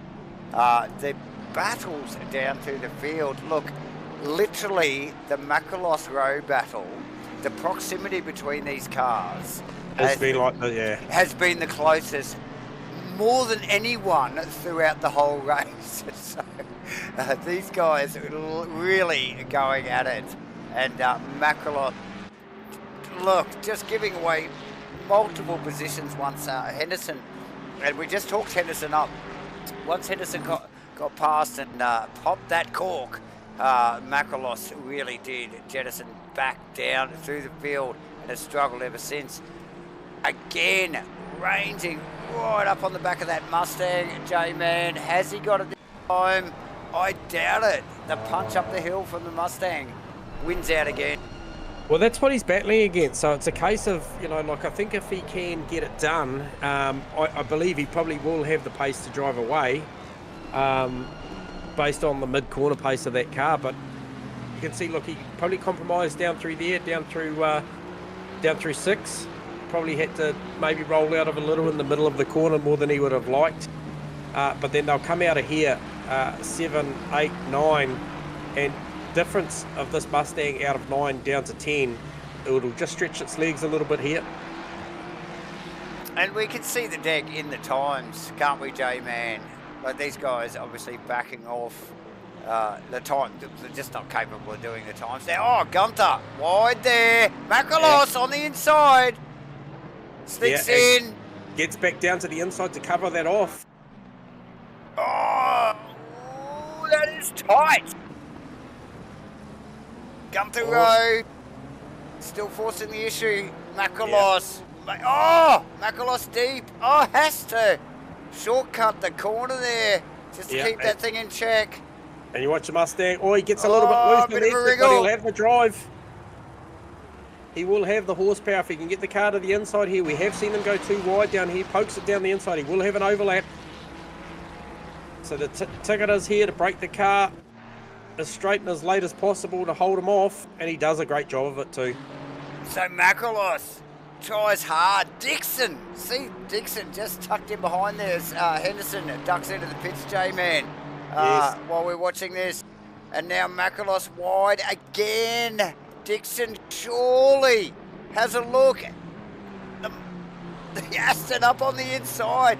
Forces Makalos wide, but then he has the rights. The left-hander. Yes. Can he do a switch back here? Oh, look, Gunter will be just taking a few breaths now. He's got those few car lengths. Henderson with a lightning stop. Also, Wadsworth with a lightning stop. So, Hendo on the jacks, 32 seconds. Same with Wadsworth. So, Hendo, what that means is... That's good for Henderson. Yeah, well, Prune Tracy has to do a good stop here. He has to be 32. Well, 32 even or better. I don't know if you can go better. I'm not sure. Mate, it's like banking a good quali lap, isn't it, early? It's just like, okay, the other boys are going to chase this now. So Tracy in to cover off the undercut, so he's straight in. How's his entry there, J-Man? We are always looking for the stop at the control line, J-Man. He's straight in as well. I tell you what, it was tight to the control line. Very, very tight. Okay, who's that just ducking in? That is Rowe as well amongst that pack we have just been focusing on, guys. Down to speed neatly by the looks of it there, J-Man, in the Guerrilla Racing Mustang. We'll take a quick moment to thank everybody again for joining us for Rainlight Racing's 2024 GT3 Season 6 here, broadcast to you by MATCHFIT Entertainment, sponsored by Simblacks. Heaps of giveaways this season, guys. Get involved. Also, quick mention, Crosscut Woodworks, True to Life Racing Designs, Crossy 43, and Hendo as well. Hendo, I'm always going to mention you, mate. Get the cameras ready for Hendo, mate, because Bryn Tracy matched the stop on a 32-second stop. It's going to be tight as he comes out of the lane. Where is Hendo?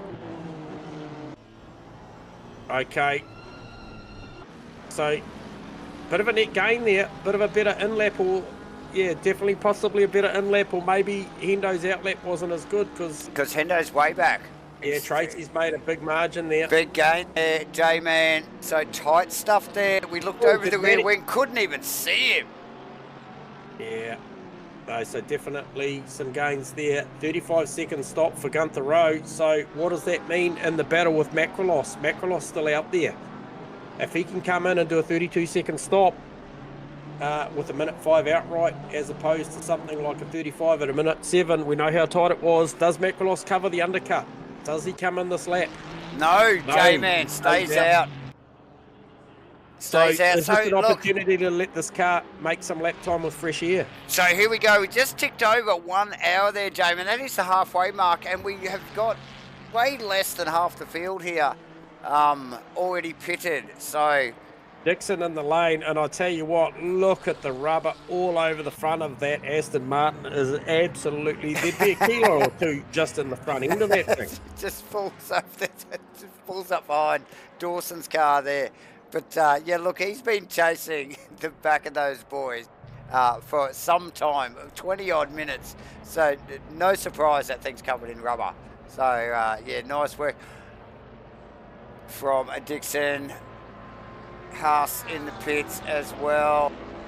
So this is obviously pre-pit stops and post-pit stops.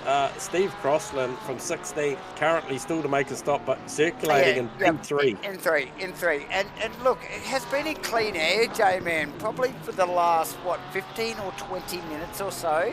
So, you know, look, able to just really focus on his lap times, not in battle at all. So, look, you would expect, you know, maybe a possible gain there as well. So maybe a little bit of dead creeping into the number 3 Honda of Maverick. Just ran a 44.9 the last round, still well and truly in the 44s, where we saw a lot of the field drop into the 45s. Webley 44.9 also last lap round. Crossland with a 45.2, so not too far away from the leader's pace actually in the 43 car. As we see Crossland come into the lane, gets it perfectly down. We'll just pick up on a replay here of Dixon exiting the pits here. Yep. J-Man, the Guerrilla Racing Mustang, down into 1. Outside, gives him room. Yeah, gets it done. Gets it done nicely. A little bit wide of the apex, but he got it done. And who was that recovering? Was that Harrison Bella on the inside? Might have been Bella, actually. No. Oh, it might have been, actually. So, nice work from the boys there. But very close still, J-Man. So, like you mentioned, Crossland in the pits. We've got Hughes in the pits. We've got Craig McConnell in the pits in the bright green Mustang as well. Yeah, so I saw Crossy's entry was very, very good. Often look at the finer margins. Some of the drivers will not go lower than that 50k. Crossy stopped it bang on the button. Did drop to 47k an hour, but pretty much accurate on the brake mark for the control line. So it'll be those little things there, and we can see, like I mentioned, 32 seconds being the optimal stop. Matty T had a 33-second stop. Crossland with a 37. So what does that do to Crossland? He had reasonable fresh air when he came in, so it might push him back a little bit, J-Man, there. Yeah, he might lose a little bit of margin to the likes of, I think at the time it was the likes of Gunther Rowe and Macrolos engaged in the battle, but they were. Now we do see our first stop-go penalty. Sorry, Bella and I think that's Ashton, actually. Those guys must be out of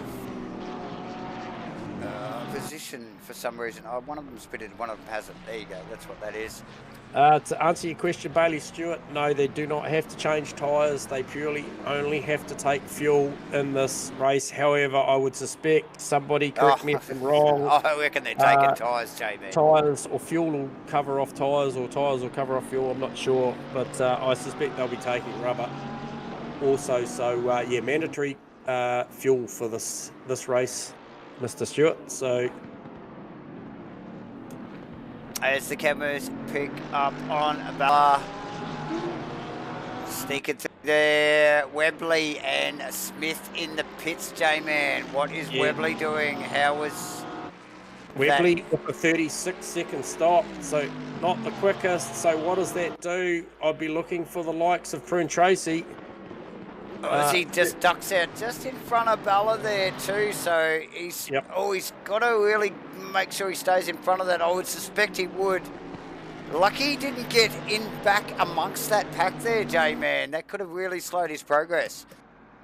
Yeah, so Webley with a 36-second stop, and also, like I mentioned, Maverick, 33-second stop, so no problem there for Maverick. Relatively pretty much meat and drink there, just a second away from the best times we've seen.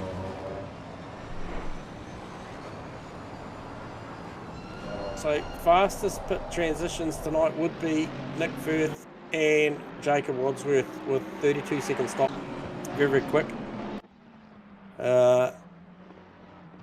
Pete Dawson was stopped for 1:32, which gives them a 2:10 outright time. So Pete clearly had a lot of damage on that Bentley, repaired during that phase of the race.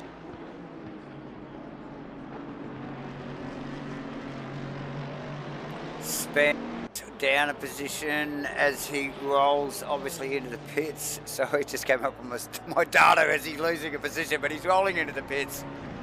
Tony Spence. Now, for me, Costas Macrolos Davo, currently leading this race because he hasn't made a stop. And I've been watching his lap times, 45.0 last lap round. Now, he was struggling to get past the Mustang of Gunther Rowe. Yes, and I think based on what we saw, Gunther Rowe with a, quote, 35-second and 1:07 outright on the jacks and transit time. I think good opportunity here for Costas to clear him. You would suspect so, J-Man, as Harrison Bella just ducks into the pits in, I think, the lone Mercedes in the field there, J-Man, on the jacks as we speak. Yep. But Macrolos would be looking just to try and keep his nose clean here as he just he's coming through the final complex here. Just to see what he does here. No, stays out. All right, I'll get an idea of the lap time just to see if he must be happy with the lap times at the moment. Yeah. 45.1, so only a tenth away from the previous lap. So Deg not so bad, low 45s, pretty good at this point of the race.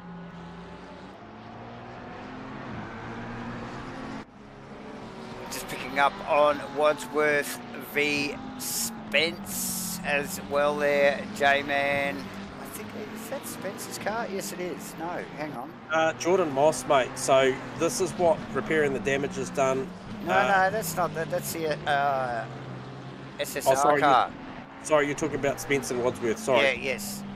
I was looking at the next one back was Jordan Moss, just trying to round them up. Here's the next car in the field. He just rounded up. Maybe,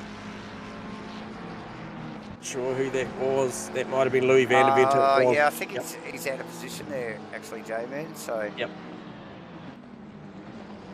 Yeah, so repairing the damage certainly cost Moss at this point. However, he has got a clean car to come back through. See what he can make of that thing lap time. So Turbot in the pits, but look, we've got the usual suspects back in the battles here, i.e. Dixon, Rowe, Les. It was Makalos that was in this trio earlier. So Dixon, Rowe back together and at it as usual. J-Man not too far behind them. The Smith Hughes Spence battle. So. Yeah, still, look, it's just business as usual for these guys. They're in and out of the pits and back amongst it, and right where they love it. But these guys will be grinning with this stuff. They'll be loving this stuff.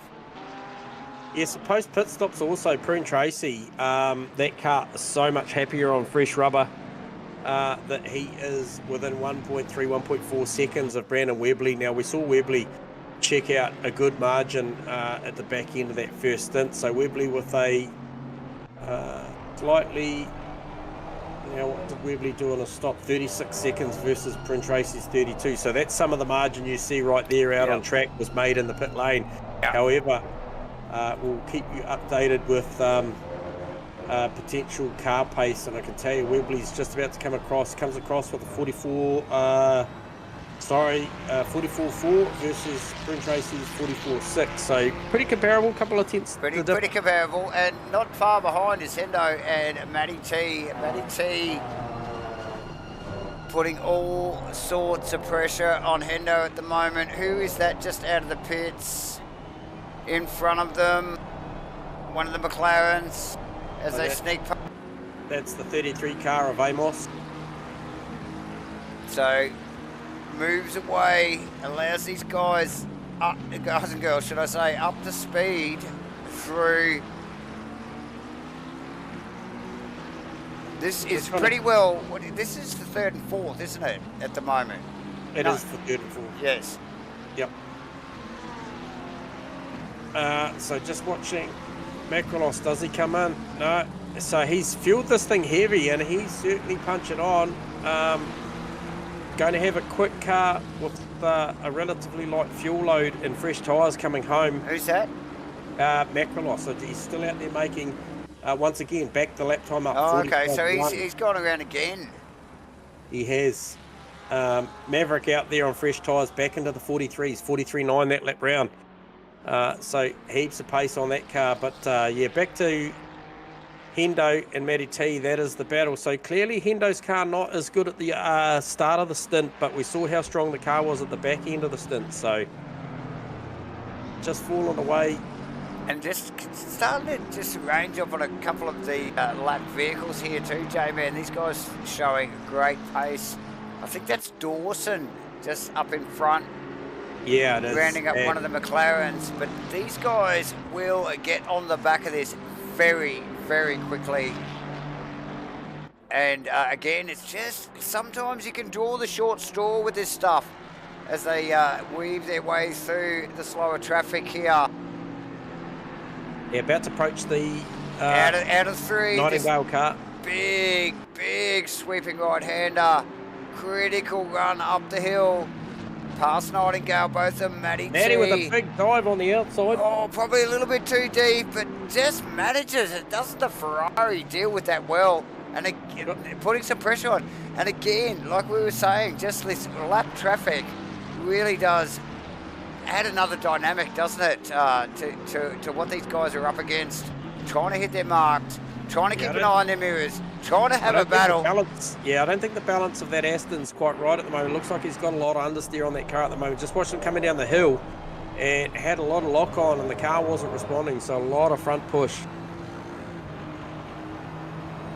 Maddie looking to the inside into 10. Oh, big look, and she's got it done.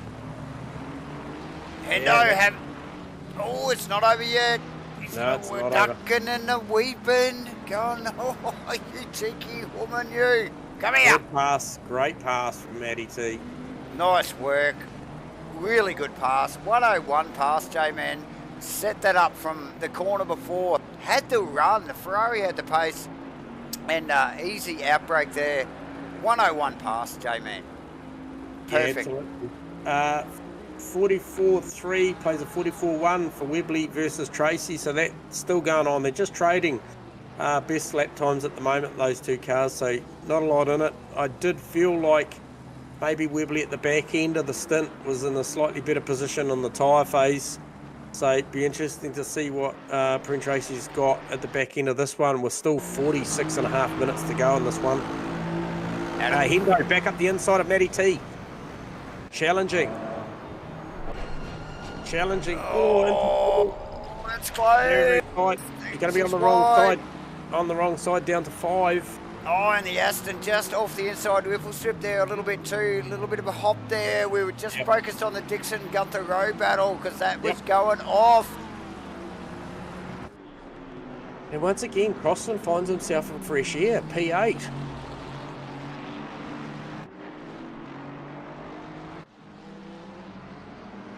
Yeah, so that's a spirited battle now. Gunther Rowe, Will Dixon. Gunther was heavily in a battle with Costas Makrolos. He's managed to stay out there. I feel like Costas is actually going to come out. Where is he? Hang on. Where is he? Oh, he's just going through the first corner, so he's gone around again. Yeah, he's gone around again. Now, I feel like Costas is going to play himself once again. So Costas lapped that last lap on a 44.7. Not too shabby. If I talk about Gunther Rowe and Will Dixon, who are in battle, they're both doing low 45s. So Crossy on a 45.4. I feel like Costas is probably going to come out somewhere in between Nick Firth and Steve Crossland. Or Crossy versus Rowe, but I think if he's done a good enough job, he should be able to maybe get P8 from Steve Crossland. He might have pulled a couple of positions there, but he'd want to get in pretty soon, wouldn't he, J-Man? Because that DAG will start to, he'll just start bleeding time, won't he, really? Yeah, look, I mean, he's still on the right side of the ledger with those guys at the moment, and he's 3/10 up on his lap at the moment too, so just bled a little bit of time. Yeah, very, very good pace. Very, very good pace for the 222 car at the moment. He's done a great job. Clearly that car needed the fresh air. So coming around one more time. Does he come in this time round? I would expect it'll be close. Here he comes. Here it is. J-Man, let's watch this. Leader of the race at the moment. We know as this equalises, he will go back. Beautiful stop. Execution of the pit limiter there. So we're expecting him to come out around the 6th, 7th position here, aren't we, J-Man? Oh, no. Hendo first or Firth Crossland? Firth Crossland. 7th, 8th, yeah, okay. Yeah. It'll be somewhere around 7, 8. So I'm picking that he's probably going to tuck in behind Firthy, but be just in front of Crossy. Now, Crossy be well aware of this battle. Crossy's currently just tipped it into turn 10, coming up through 11, 12 now. So I'll give you an idea what the stop time is for Costas. He'll be looking for that magical 32 second. 27, 28. Cross, Firth out on the start finish. 33, 34, oh no, it's a bit long, 36, 37, so 36 seconds, so it's probably going to be more like Gunther Rowe. Crossland coming across the start finish line now. J-Man, Makrolos, we can see him in the pits there just trundling out. We will get back to the Rowe Mustang, the Gorilla Racing Mustang there, yes, so Rowe will be next car in behind Makrolos. So Makrolos losing a position to Firth and Crossland, yes? No. Yeah. No. Yeah, so he came out in front of Gunther Rowe, who was the car he came... Oh, he's come out in front, yes, that's He came right. out in front of Gunther Rowe, but he didn't manage to round up Crossy. I thought he might have got Crossy. Yep. Even with a good stop, I don't think he would have got it done, so... He will be quick at the end, Stewie, I agree. This car looked very, very good at the end of the straight, so we know it can look after its tyres. He won't have the biggest fuel load on with only 42 minutes to go. Trying to keep an eye on the Hendo-Matty battle. It's kind of stabilised. Matty got that pass done. Has managed to just put a little bit of margin on there. He's gapped it, and she's gapped it, should I say. And Hendo, that car not looking as comfortable as it did in the early phase of the race, J-Man, at all. Henderson just not comfortable in that car. A little bit, it just looks a little bit uncomfortable off the curbs. Feast your eyes on this bloody 88 car of Mitchie Smith, Dave. I know you've been watching this battle with Gunther Rowe, but take a look at this Ferrari and look at the state of the condition of this car after the duration of this race. It is absolutely filthy. He's been tucked up behind cars the whole race long. He's been amongst the thick of it. Yeah, and look, we saw it on the front of Dixon's car as well. These guys. Yep. Now remember, Macrolos was tucked in with this battle earlier, and they were all grouped together. Look at the grunt of the Mustang again. Just gaps these guys down at the start-finish straight and deals with it into one. But yeah, the number 88 car just covered in rubber as they run up out of 3 into 4. Great circuit, Barcelona here. Really does provide some awesome racing, J-Man. Great way to kick off Rainlight Racing's 2024 GT3 season here. Barcelona round 1. What? You couldn't think of a better place. And Simblacks on board for this season, putting up some awesome stuff. Some prizes. Now, look, if there's anyone I can reach to during the race without upsetting too much, there's a guy that is accustomed to a chat. I'm going to let him come through the chicane. Let him come out of turn 14 right now. It is the Simblacks Honda of Steve Cross, and I am actually just going to quickly grab him at an opportune time of the race. Cross, you got us on comms? I don't know if you can hear us at all, mate, but what a fantastic job you're doing out there. Still got just under 40 minutes of this race left, and starting the car P16, mate, and currently running P7. You're doing a fantastic job, Crossy. Loving every minute of it. Yeah, look, mate, there's one guy I can rely on for a quick chat during the race. I'm sure you've got your left elbow up on the door card there as you're doing this, mate. You're looking pretty comfy out there. Give us a take on the race so far, mate. Pretty inspired. Yeah, no, really good. It's I had a really bad qualifying run. I didn't really get my potential out of that. So when I saw a few opportunities to get some spots, I was in there and quickly found myself climbing up. So it was really good, and just kept my nose clean, trying to look after the tyres, learning how to drive this car smoothly without trying to be too aggressive. It's really helps, and it actually makes it go quicker. So yeah, doing good. Looks like Nick has recovered a bit. I was catching him, but yeah, on the new tyres and got his damage fixed. I think him and Matty are just back to their normal speed again. So I don't know. If I can hold Costas off for 7th, I'll be happy. Nice work, Crossy. Yeah, beautiful work, Crossy, mate. Well done. Appreciate the chat, mate, and mad respect to you and the team here at Rainlight for what looks to be an absolute fantastic season ahead, mate. So we'll let you go. We'll let you go. Keep hard at work out there, mate. You're doing a great job, mate, and talking a bit. Awesome. Cheers, guys. Love your work.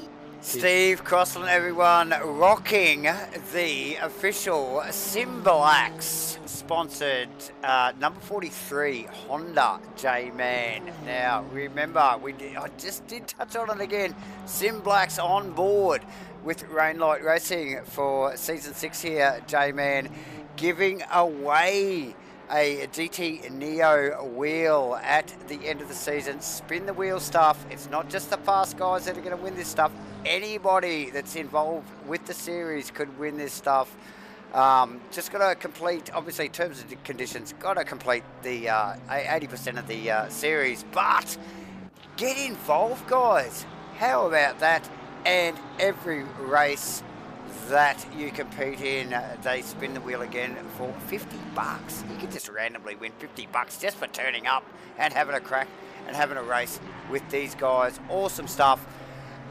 Simblacks, J-Man, Crosscut Woodworks. We've got True to Life Racing Designs and Crossy 43 Hendo, all the usual suspects. Yeah, and always proudly brought to you by MATCHFIT Entertainment, and we absolutely love it. I just picked up on, obviously after the chat with Crossy, I just shot my cameras over to Nick Firth, currently P6, up 4 positions. We mentioned Crossy, probably one of the drivers of the day at this point, up 9 positions. By his own admission, not his best qualifying. We saw that. Like I mentioned, 9 positions. Also the likes of Craig McConnell, currently P17 in the 391. Lime Green Mustang up 5 positions, so lots of movers and shakers. Not going to dwell on the negative. There are some drivers that have certainly dropped down a lot based on incidents in the race and repairing damage, but it is only round 1 of 10, so plenty of time to make good. Plenty of great racetracks on the calendar here for Rainlight Racing. J-Man. Season 6 2024, Brands Hatch, Silverstone, Snetterton, Donington Park, Holden Park, Kyalami Spa, Mount Panorama. That will be special. And then finishing off with a 90 at Imola. Really got a treat in store this season for you, the viewers, and the drivers, and ourselves, Davo. Oh, absolutely. We just love watching this stuff. Obviously, here at Rainlight, always deliver the goods, as do all the communities we stream for, J-Man, here at Match Racing. Jordan Moss, where is Jordan Moss? He's P15 looking for a move on Wadsworth. He's down the inside. Can he keep that underlap, overlap, whatever you want to call it? He was down the inside. He's got it done. He's got it done. And who's that just tucked in behind him there as well? That is Hemi. Hemi's in as well. Yeah, so he got that done. So that's a good little battle there between Moss, Bateman, Wadsworth. Now Moss with a look, probably didn't move forward real quick in the first half of the race, J-Man, with probably a little bit of damage to that car, but moving forward a little bit now. Heavy all over him, plenty of pressure. He's got plenty to think about, J-Man, as we just run up out of 10, or 11, should I say. This is close. He's got the draft, goes for the move. Runs deep. Break himself into 10. Mossy, good. Presence of mind, just open the steering there and let that happen. Yeah, that's just experience. That's all that is. That's just time in the seat, experience sim racing, that you can read those moves. He'll know the braking performance of his McLaren versus Hemi Bateman's McLaren, and he would have just read that was too deep, too late. Leave the turn in for just a half a second longer, and then just cut back and carry on. Yeah, so like Hemi Bateman sees himself down another position because Wadsworth was all over that as well. Yeah, definitely good presence of mind, J-Man there. We see it time and time again, these guys, class acts. This isn't their first rodeo, hence the times and the racing we're watching at the moment. Oh, Dixon Smith. He's all over it. He's all over it. And Gunther Rowe. Gunther Rowe's got all sorts of pressure, because even with the pressure from Dixon, Smith is still peppering the back of that Mustang whenever he gets a chance. So plenty going on there, J-Man, as there is at MATCHFIT Entertainment, as we just touched on before. Mate, we are streaming everything at the moment. We have got RF2 over at Hardcore Online Racing, TA2s at Hardcore Online Racing in RF2. We have ASRNZ with their ROC series going on at the moment. And obviously, we're here tonight for the first round of Rainlight Racing's 2024 GT3 Series 6. So much going on, J-Man. Hit the like and subscribe, ladies and gentlemen. Hit the like button a few times. and and hit your notifications if you want to watch some more stuff. But yeah, plenty going on here as we wind down the last quarter of the race coming up. 32 minutes yet to race. Now, we just had a quick live chat with Steve Crossan out there, currently running P7, mentioned that he was fully aware of Costas Makrolos. Now, he needed to be because a 44.8 last lap round and a 43.7 for Costas. Now, the gap is currently 3.4 seconds, so you can well and truly rest assured that at 1.1 seconds on any given lap, it's not going to be too many laps before he has got the company of Makrolos. And maybe if it's trending that way, he may be best not even to contest that. So, hey, look, 7th's yours tonight. I'm going to look after 8th and bank a good top 10. But well, yeah, quite possibly. Well, we know that Makrolos car is on the freshest tyre out there. He was the last to stop. Yep. He would have fuel matched that car in respect to how long he's got left in this race. So that car. So best tyre, lightest fuel potentially. Oh, no. Yeah, best tyre. Yeah, best tyre. Fuel would be comparable to somebody like Maverick, Webley and Co. that really get these things pretty accurate to the strategy. But however, you know, that last lap round, that 43.7, Maverick ran a 44.2. So it gives you an idea of the sort of pace that Costas has got on. We saw him at the start of the race being able to run with the likes. He did run with them, yes. With Webley and Tracy and Co. So, you know, he's on a recovery mission. Do I think he's going to get crossy? Yeah, I think he's going to get there. Still half an hour in this race left to go.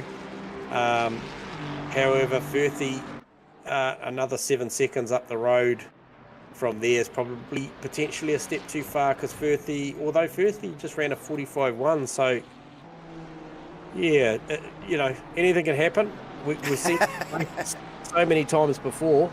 It's the ever-moving abacus that is J-Man's head. The beads are flicking from one side to the other as he tries to work these things out. But yeah, look, what we do know is we've got a battle on our hands still through the bottom end of the top 10.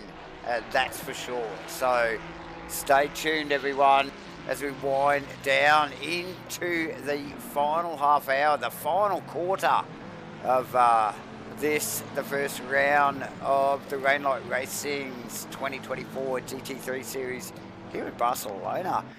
The shadows are getting long, J-Man, as well. The day is moving on.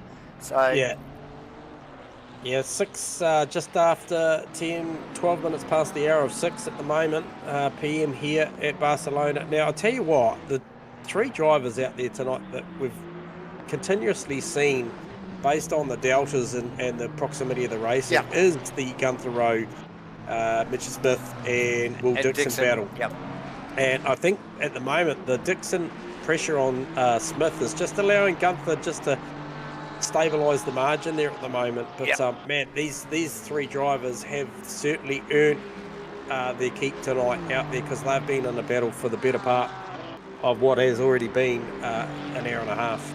And I dare not put the commentator's curse on Gunther Rowe, but Gunther doing a fantastic job in the Mustang. J-Man, I must say.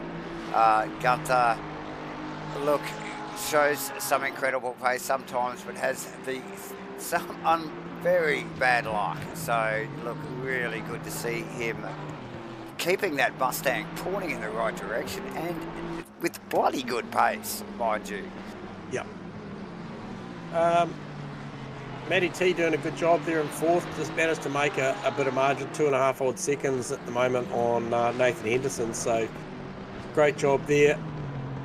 Firthy's still holding around that 6-second margin over Crossy, got about 3.84 seconds behind Hendo, so nothing really to gain there at the moment. However, it was 0.3 of a second quicker that last lap. If he keeps that trending, that could see him certainly start putting pressure on Hendo at the back end if Hendo runs into tyre trouble. But the thing is Hendo's car at the back end of the opening stint in the first hour was very, very good at the back end. Yeah, but it looked awful in the opening part of the second stint. Yeah, a lot of understeer. Yeah, and now he's still got. It looks like he's got a lapped car to pass it here as well, as does Matty T. Good call, Stewie. Aerosmith, fastest lap for the 222 car, so that is the Costas Makalos gets the fastest lap of the race on a 42.5. Well, there you go. There you go. And now you did call this, J-Man.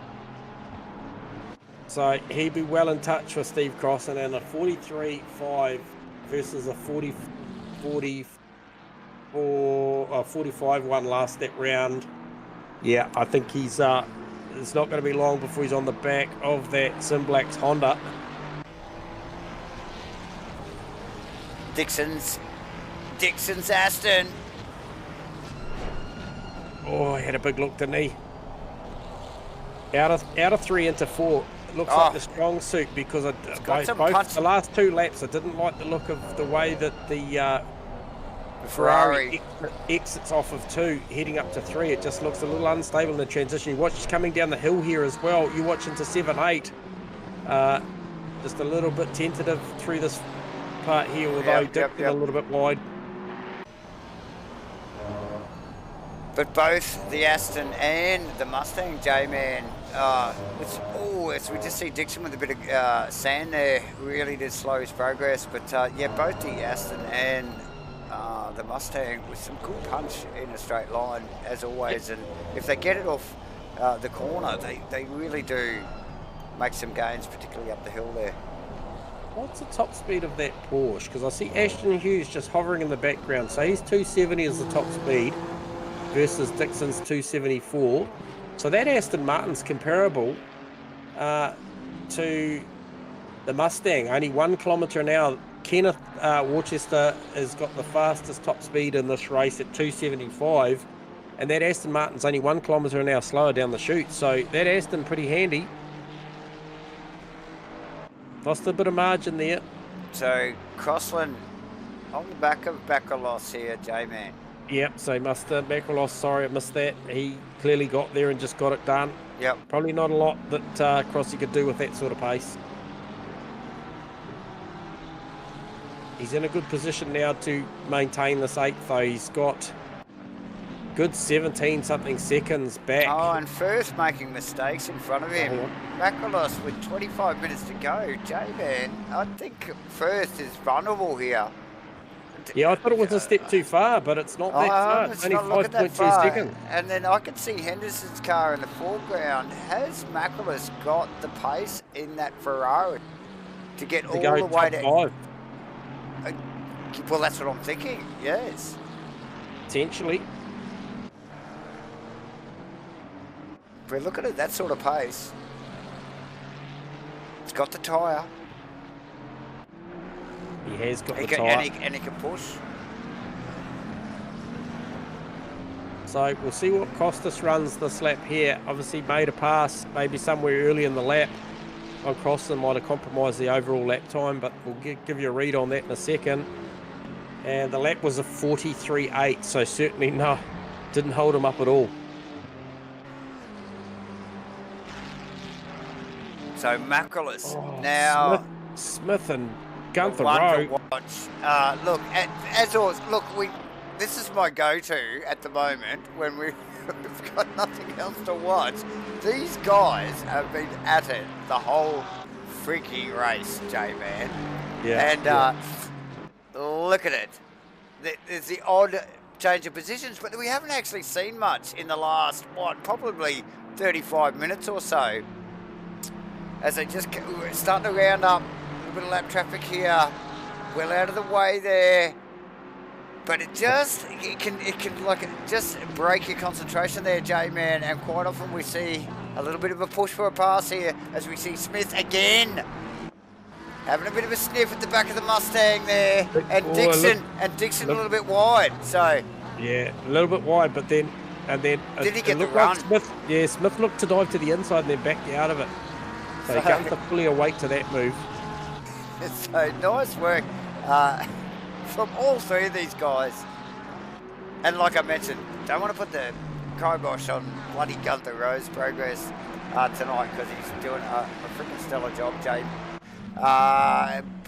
Bateman on Moss as well is starting to ramp up as we sort of move into these final phase of the race here.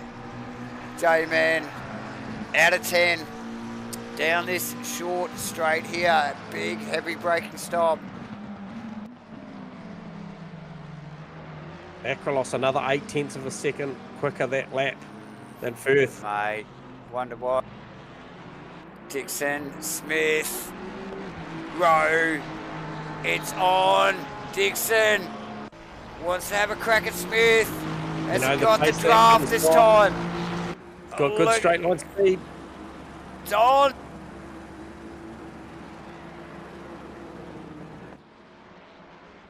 Oh, Smith gives him nothing to work with, but Dixon onto beautiful. it. Backs out of it nicely. Good, clean racing, J-Man. And Gunther's just chanting, carry on, boys, keep riding. He's just looking at the mirror and going, yes! Up to 5. Oh, so close. The whole time, Ashton Hughes has got the box seat for this battle. Yeah, I see. You can see that Porsche in the rear view.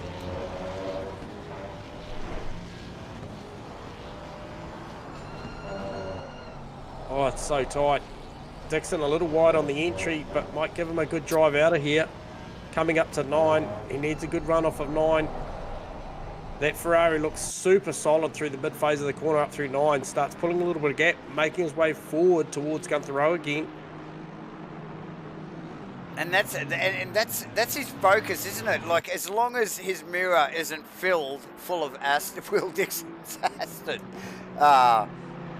that's his focus, and he really needs to stay tagged onto the back of that Mustang, J-Man. But look, hasn't Ashton Hughes got another focus now? He's tagged onto the back of Will Dixon. Who is that in the background? That's not Spencer's car. That was actually the lap car that they just snuck past there. But here we go. Here's Dixon again. Looks for it. Covering from Smith. Oh, it's They're going to run down to 1 again. That outside line for the Ferrari of Smith is so good. Mate, that is like a replay of what we just watched last lap. Image. Yeah. And look at Ashton Hughes there, just tucked in there. It's just every time they do this, he's just getting inch by inch closer. I can tell you, Costas Macrolos, now within 1.3 seconds, he can see Firthy. They're in the same corner now. Oh, okay. This is going to ramp up, and we will move. Unfortunately, ladies and gentlemen, we're going to move from this battle to the Macrolos Firth battle in a moment. We will try and keep our... You're right at the moment. Stick with Smith. Our eyes are going on both of them.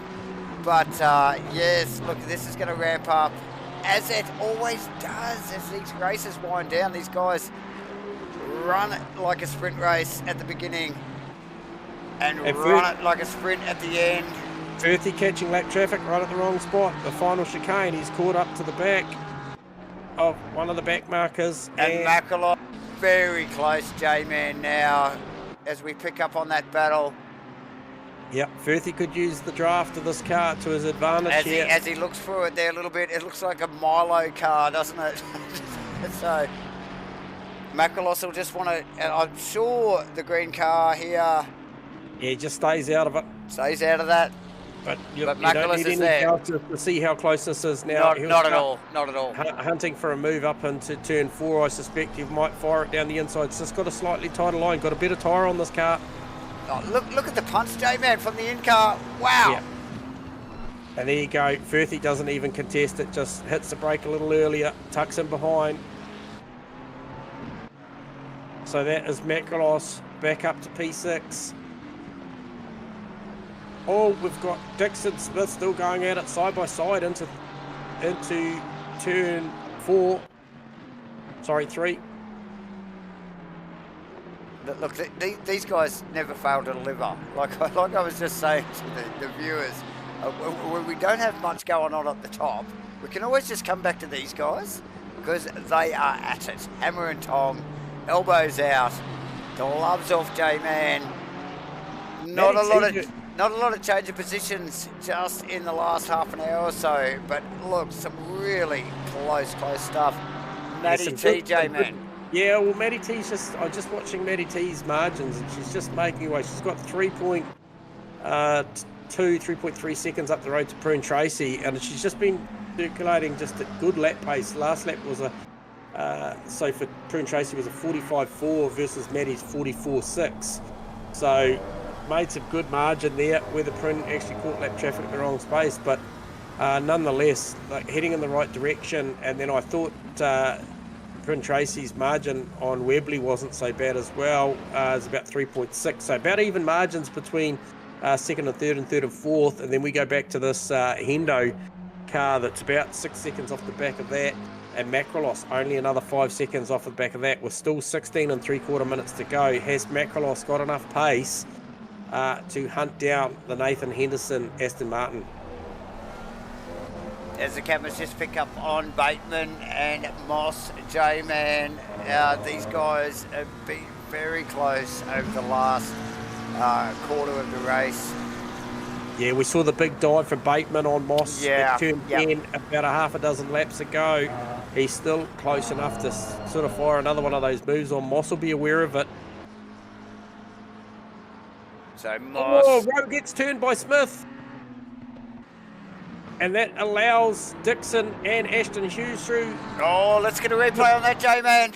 Smith readdresses. Talked about Gunther Rowe's hard luck at times. To Ashton Hughes. I know you've got a replay. Picking up on the Gunther Rowe car here. They were just going through a bit of lap traffic there, J-Man. And Gunther up into 4. Oh, tapped by Smith. Everybody just gets it together. Dixon through, Ashton through. Obviously Smith addresses. What are we looking at next? Sorry, I was just looking. Ashton was looking to capitalise on all of that and went straight on full attack mode on Will Dixon. Yeah, Dixon and Ashton through. So quick change of positions there. Bateman on Moss again. J-Man. Up through this awkward complex, through this back section of the circuit.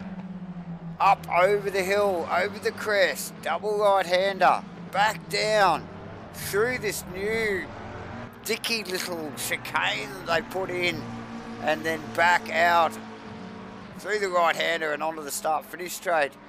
That continues on. Yep, but wow, what a change that was, J-Man. With just that whole, that, eye, mate. With the blink of an eye, like you mentioned, Rowe and Smith coming together, allowing Hughes and Dixon pass, really changed the dynamic of that battle there immediately, didn't it? Yeah, well, I expect Rowe to tag back on to the back of You would Hughes expect so. And potentially maybe get that one done. However, Dixon will be another scenario based on the fact that I think he's going to check it out here.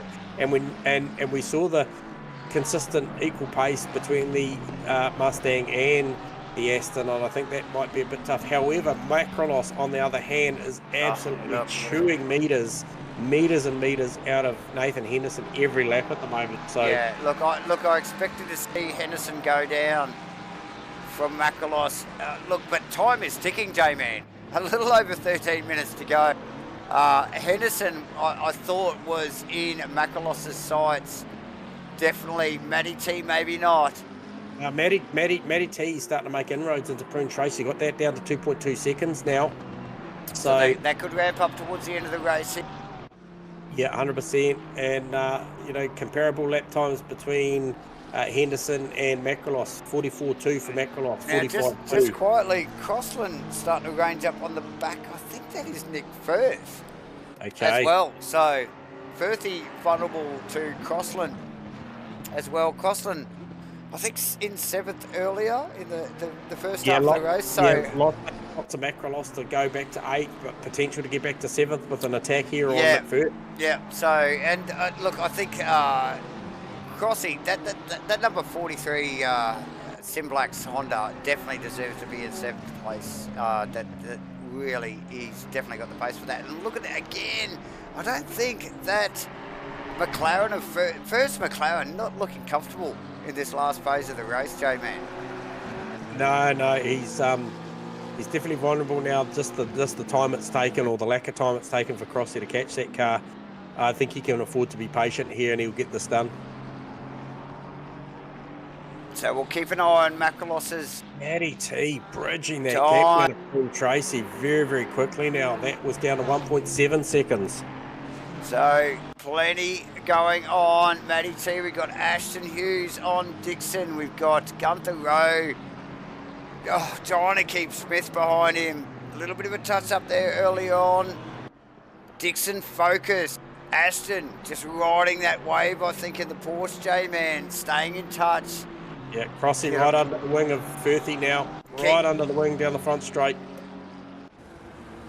Oh, and Firth covers massively. Runs him. Well, it run Firth seriously wide, and look at Crossland taking evasive action. It's on. Yeah, good defensive. Here he goes. Watch this. Crossland gets the run. This is going to happen right here, J-Man. Yeah, same spot where Macrolos got it done on Firthy. Crossy gets it done also. So a little bit of a vulnerable spot there for Firthy into basically out of 3 into 4. Oh, Crossland wide. Still not over. First on the inside. Down into 10. Yeah, Crossy have the drive coming up between 7 and 8 here, up to 9. This is a battle. These guys will be loving this, J-Man. Yeah, you betcha. Macrolos with just a lap car in between him and Henderson too also, so that margin's still closing. We've got Hughes and Dixon. Hughes. Yeah, still going on. Look, he thought he was just going to sit behind these guys and watch it. Now he's in front of it, and he's making it happen. So he'll be loving that. Smith in the background there, tagged on to the back of Rowe. Crossland Firth though, out of the final corner, cross the start-finish line. Firth again. Look at him on the inside of the track here. Firth just going, mate, you got to go the other lane. Yeah, great defensive line again for Firth. He managed to just hold him up in the middle of the corner. Look at Crossland there. Swapped it to the other side. Watch the run. Watch the run out of here. Has he got it? Yeah, we'll switch back to the other side as they come down to the braking zone, I reckon. No, he stays high and wide. Can he cut back down underneath him coming out of here? So different scenario. This is where we saw Crossland take him the lap before. Not this time. First onto it. Firth, very defensive, J-Man. Yeah, he's driving a beautiful race. He generally, I think, by the attitude of his lines, believes that he can defend this for the final 9 minutes. 9 minutes? Yep. That's a bloody long time, isn't it? Macrolos very, very close now to Henderson. So that is tightened right up. Not as tight as Dixon and Hughes or Crossan and Firth. And Macrolos with that quickest lap time, like you mentioned, still 1:43.567, smashing it out. Has the advantage at the moment. Yeah, look, Hendo just pulled a bit of margin. The back turned 12-13, has a bit of margin out of 14. He just made a little bit of margin down there through the final chicane. Not sure whether Macrolos made a little bit of a mistake, but Hendo looking really, really comfortable down there. Matty T is now 1.6 seconds behind Prune Tracy, so all my data's going all whack there, mate. Oh yeah, did here as well. We're good. Hendo. Macrolos chasing. You can see Macrolos in the background. Oh, Firth down the inside of... Crossy down the inside of Firth. Oh, and it makes it happen. 3. Yep, got it done. And up under the bridge. I don't think Firth has got that. Who we got there? Drive through for number 63. Yeah, who was Cleared. that cleared it? So that was Turbot, Mark Turbot cleared the drive through, so he was down to P19. So he's rocking the sister car, or the other car for, I think, Ashton Hughes. In the Porsche, yep. So Maddie ever so much closer to Prune Tracy. 7 minutes and 9 seconds to go. Plenty of time. Close. Now, got to keep clear head here, don't you? You know, like if you really, it's easy enough to get to them, and then you've got to get them past it. So Crossland, as we just saw, pass Firth in the last. Macrolos heading towards and all over Henderson, J-Man. Yeah, right there, mate. He's absolutely right there. Henderson going for the inside line. Driving the middle line down to 1. Macrolos goes, not yet. Oh, goes the outside. He's got to get the inside. Oh, a little bit of paint exchange there, J-Man. Yeah, little rub. Trying to make it look below weight. So Macrolos immediately showing intent, going, Hendo, I'm coming for you. In the meanwhile, Maverick out to about a 37 and a half second lead over Brandon Webley, and then Maddie T right closing in on the back, 1.2 seconds on the back of Prune Tracy. Don't need to tell you the margin between Costas Macrolos and Nathan Henderson. That is a lively battle right there. And then Ashton Hughes still battling hard with Will Dixon as a great battle. Gunther Rose still sparring with Richie Smith after that incident and a readdress. Those guys are still joined, haven't managed to make any inroads into Hughes and Dixon after that. And who's that? Tony Spence has joined the back of that pack as well. So Tony Smith, yeah, quite achiever tonight, but up there in 13th and really starting to shadow the back of Mitchie Smith's car as well. Yeah, Smith's car. So look, Smith's sort of a little bit gun shy on the back of Rose's car after the little touch-up earlier in a few laps ago. Macrolos again. But now, Turn 14, with Spence now behind him, having to think about it. Macrolos with a big run down the front straight. Covering from Henderson. Can he make it live around the outside again? Gets out of a little early, cuts back. Looking for a switchback here. Now, Set the this car is what up for Crossy turn was 3. doing here. This the exit of this. Here we go. Yeah, no, look, Hendo with the drive. Hendo with good drive out of turn 3 up to 4. Nothing to be had there. These guys working hard for this now as we wind down. A little over 4 minutes to go, viewers. Matty T inside the second barrier now. Prune Tracy. Smith, Rowe and Spence at it still. We've got Bateman. Bateman pass right. It's going down into 1. Moss. Side by side. Holds it side by side. Bateman says thanks for coming. Oh, look at that. What a beautiful move. Gets it done. Macrolos again. Outside. Henderson just going, mate, the only way you're going round's the long way. Now, I thought the pace that he caught Hendo, he would have got this done, but Hendo's responded.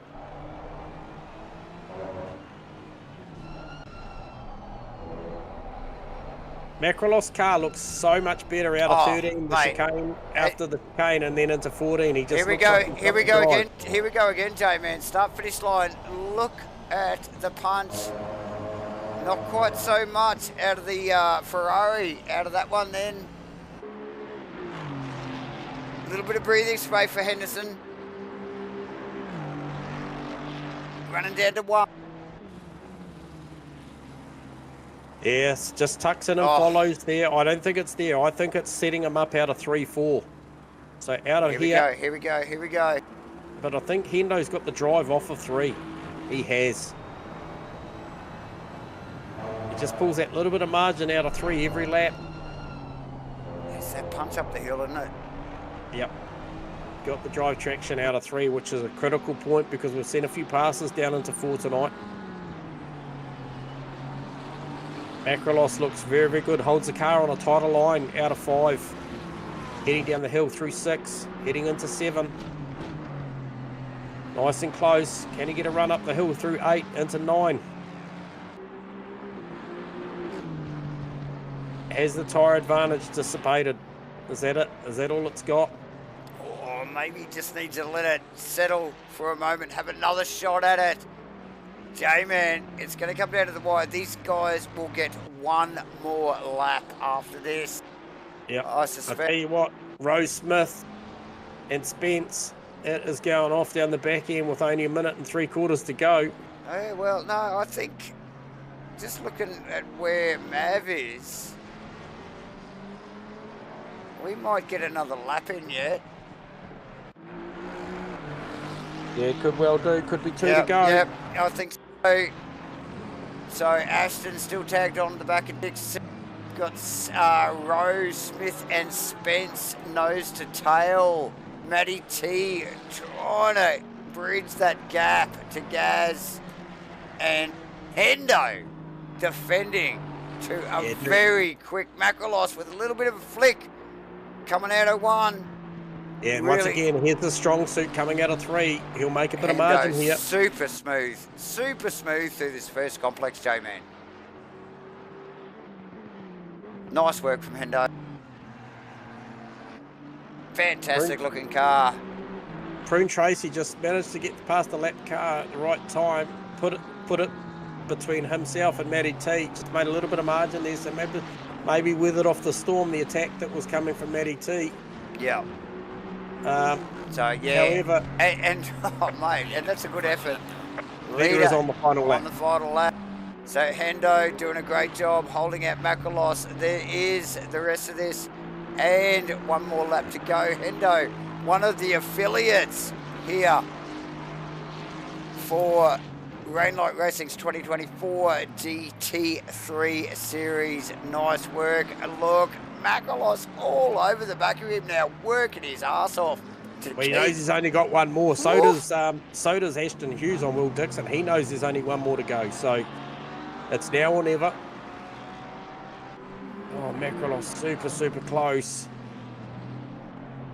Super close as they come through this final 2 corners. Oh, here we go. Start finish straight. Macrolos with the run.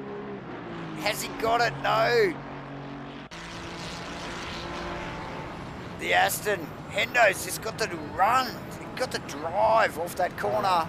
He does, and he knows that if he can maintain it through here, through 1, 2, he'll have the drive off of 3. We've seen it lap after lap as he gets the car is so strong out of here. We'll see Macrolos range up in the middle of the corner, but watch the drive off. Look at the meters just gained there by the Aston. No problem there. No threat into 4. Can hit his mark, tuck it on the inside. No problem at all. Where is Maverick? He is coming. Oh, on the outside from Macrolos. Really forcing the issue. Runs wide on the exit. Ooh. Maverick across the line takes a victory, Davo. Neither has finished the race. So well done, Mav. Oh, and Webley, Prune Tracy, super close. Back into this lap. It's not over for P2, Yeah, P3. Prune Tracy with a big dive. And that's Matty T in the background as well. Webley's got to keep this thing nice and straight for the final 3, 4 corners because Prune Tracy is right there if anything goes wrong. So, yeah, as you can see, the sun getting very low in the sky here as these guys come into the final complex of corners. Webley deep. got the chicane. This is not looking good. Webley losing that momentum. He's going to have enough, but the margin is going to be oh so tight between 2nd and 3rd, and then Matty T in 4th brings it home super close. Hendo, back to Hendo Macrolos, coming out of the final corner. Holds him off. Does a stellar job to hold off Costas Macrolos. Mate, those guys will be grinning, J-Man. 2 hours of racing, and look at the margins. Steve Crossland, right there. very close succession here. Nick Firth in the filthy burgers McLaren. And look Let's at get back Will to this. Dixon. Let's get back to Will this. Dixon. The Will Dixon. Aston Hughes got the road going backwards. J-Man in all that. No, he's Oh, still he did that maintaining his earlier. spot. That's right. Yeah. So he's still maintaining a spot ahead of Mitchy Smith and Tony Spence. Smith with Spence in close behind. We saw Bateman sneak past Jordan Moss Moss earlier. All very close succession between these guys. Jay Wadsworth, McConnell, Harrison Bell. The boys wrap things up, so to speak. We might jump into some driver interviews, J-Man. Yeah, first cab off the rank will be Gazzetti, aka Prune Tracy. Got us on comms. Yes, I do. Mate, what an absolutely fantastic race. And then a ton of pressure at the back end from Matty T, but a ton of pressure from yourself and Brandon Webley right at the back end, mate. Give us insight to the night. Yeah, his tyres must have gone. Like, I don't know. I had a great start from P5 to get to P2. And then I knew I was going to be under pressure from there. Like, to be honest, I was over the moon with my qualifying to be where I was in qualifying, so I thought most of the cars around me would have more pace than me. So yeah, I did pretty well to get to P2 early, and then I was slowly going backwards, really. Most of the cars around me were just a tad faster. I was just trying to maintain my tyres, because that left rear really going to heat up here. Well, you did a fantastic job of it, I'll tell you. Yeah, 100%. And I think the great pit stop as well, and then just a lot of pressure going forward. And had some good margin in the mid phase. I didn't think Maddie had anything for you. And then obviously she had some good pace at the back end, but so did yourself. And we saw the margin crushing. But look, mate, that is a solid job to bring that home P3 in round 1 here, season 6, mate. You'd have to be happy with that result. Oh yeah, definitely. Like, even because I'm not really all that good at this track. But yeah, it definitely like fluctuated. I was trying to just look after my tires at times, and then early on on high fuel load, the NSX was quite good. As it got the fuel that got lower, it was a bit of a handful. Yep. Yeah, I thought I was in trouble. Then Matty was catching me pretty quick, and then maybe dropped away at the end. And I wasn't even thinking about Webley because I thought he kind of disappeared a little bit. He had more pace than me. His tires, like, they absolutely died on him at the end, and I almost had a shot on him, but it was a bit too risky to have a go, really, because my own tyres weren't that great. Yep. And mad respect on the paint scheme again. We obviously saw it last season. I think, if I remember correctly, it was on the Porsche, Gaz, and the artists have transferred that over to the Honda. Yeah, just pop that over onto the Honda. It's more or less the same. It's just, just continue to fine-tune the same thing, really. Yeah, the familiar paint job, mate, that we've come to become accustomed to. Love it. Good. Well done, mate. Absolutely stoked for you. It was a standout quality drive, mate, and it really got exciting at the back end. I didn't see that coming, so yeah, well done, mate. Could have been just that little bit closer too, eh? If that Mustang had just fried those tyres, I think you were well on with a shot, because it was super close. Probably one of the tightest margins for second, third we've seen in a while. So well done, mate. Congratulations, and no doubt we'll get to talk to you plenty more times this season. Oh, I think so, Jay, man. Well done, Gaz. Well done, mate. Thanks, guys. Cheers, buddy. Woo, Gazzetti, everyone. Yes, yep. okay. P3. What a race. Now we will grab Mr. Webley down here, and I'm sure probably top of mind after a very, very successful night in that Mustang will be just how rubbish those rear tyres were at the back end. Brandon Webley, you got us on comms? Yeah. Hello, how you going? Good, mate. What a fantastic race, mate. Clearly the class of second position there tonight, mate. You had a bit of a lonely race at times, and then a bit of pressure at the back end. Yeah, man, I was the end. I was absolutely struggling. My car just stopped turning completely. Yeah, I thought Gaz was going to get me, but he looked like he was going to get you. If there was one more lap, he would have, I reckon. So what we're hearing then is, so you lost the fronts, Brandon, rather than the rears. Well, if that's what it felt like to me, the car just would not turn in. Okay. Okay. Yeah, so I think maybe because I basically just drove a quality setup for the race, maybe that was my mistake. It was too hard on the fronts, you know. Okay, so lots of negative camber and asking a lot from the front of the car. Well, look, the car was super fast. You were super fast. What a great way to open your account for season 6 here at Rainlight Racing, Brandon. That was just honestly phenomenal. Love it when we see the field compress at the back end, and it certainly did that. You had us on the edge of our seats out of turn 12, 13, Oh 14, yes. mate. Oh It yes. was spectacular because I thought you were gone for all money. With about three or four laps to go, I thought you were just absolutely cruising home for second, mate. But yeah, well done on an absolutely fantastic result and a great race, mate. Yeah. Cheers. I'm pretty happy with that considering it's my first time in the Mustang, but Maverick was just on another level again, obviously, and I think he's a bit of a wizard in the Honda, so it's going to be tough to beat him. And how? Look, what did you drive last season, Brandon? Lamborghini. Lambo, yeah. So right. the Mustang would have been chalk and cheese to the Lambo, no doubt. Oh, it's completely different. Yeah, it doesn't really get any different, but I don't know. It's a bit of a silly car. It's just stupidly fast on the straights. Right, okay. Oh, well, you heard it here first. So that's Brandon Webley out of P2. Congratulations, mate. Much like the guy we just had in here before you, I feel like we're going to get to talk to you plenty of times this season, mate. So well done. I hope so, Brandon. Yeah, I hope so too. Let's all pray together. Yeah, absolutely. There you go. Brandon Webley from P2. Well done, mate. Talk to you soon. Peace. Thank you. Cheers, mate. There you go, ladies and gentlemen. And last, but definitely not least, J-Man. We have one more man to talk to. Yeah. And he will be on comms with us right now. He's back to his winning ways. Mav, you got us on comms? G'day guys, long time. Yeah, mate, it's been a minute, but hey, look, nothing's changed as far as you've been the last one we interviewed for the night, mate, because you're out there just doing maverick things, mate. And I tell you what, you are absolutely a magician behind the wheel of that Honda, mate. It looks super solid, super fast. Mate, did you have a cup of tea while you're driving around? Was it that easy? It looked that easy. I started watching the stream about 40 minutes ago. Yeah. Just watching everyone else. Yeah, because we always say, like the Honda's not that fast, but it's really easy to park. We just thought you might have been looking for a parking spot somewhere. I haven't driven the Honda for a couple of years, but I think it was one of the first cars I ever drove on ACC, and it's good to be back in the behind the H in the steering wheel. It doesn't get a lot of love, mate. It doesn't get a lot of love. It's not the easiest car to drive either, but it's fun.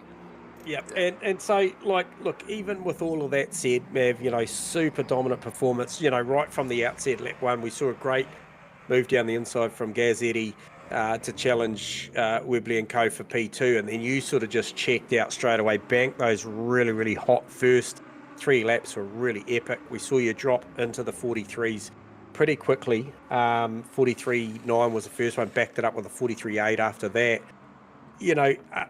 After a night like that, obviously, what's the takeouts from that? Were you happy with the DEG? Was there, is there anything that you think could improve on the car? I mean, I know it's a hard question after such a dominant performance, but I know your expectancy of the gear that you drive, was there anything you could have done any differently as far as fuel loads or tyre pressures? It was interesting though, because I haven't done probably longer than a 20-minute race in the Honda before, so I wasn't sure what was going to happen.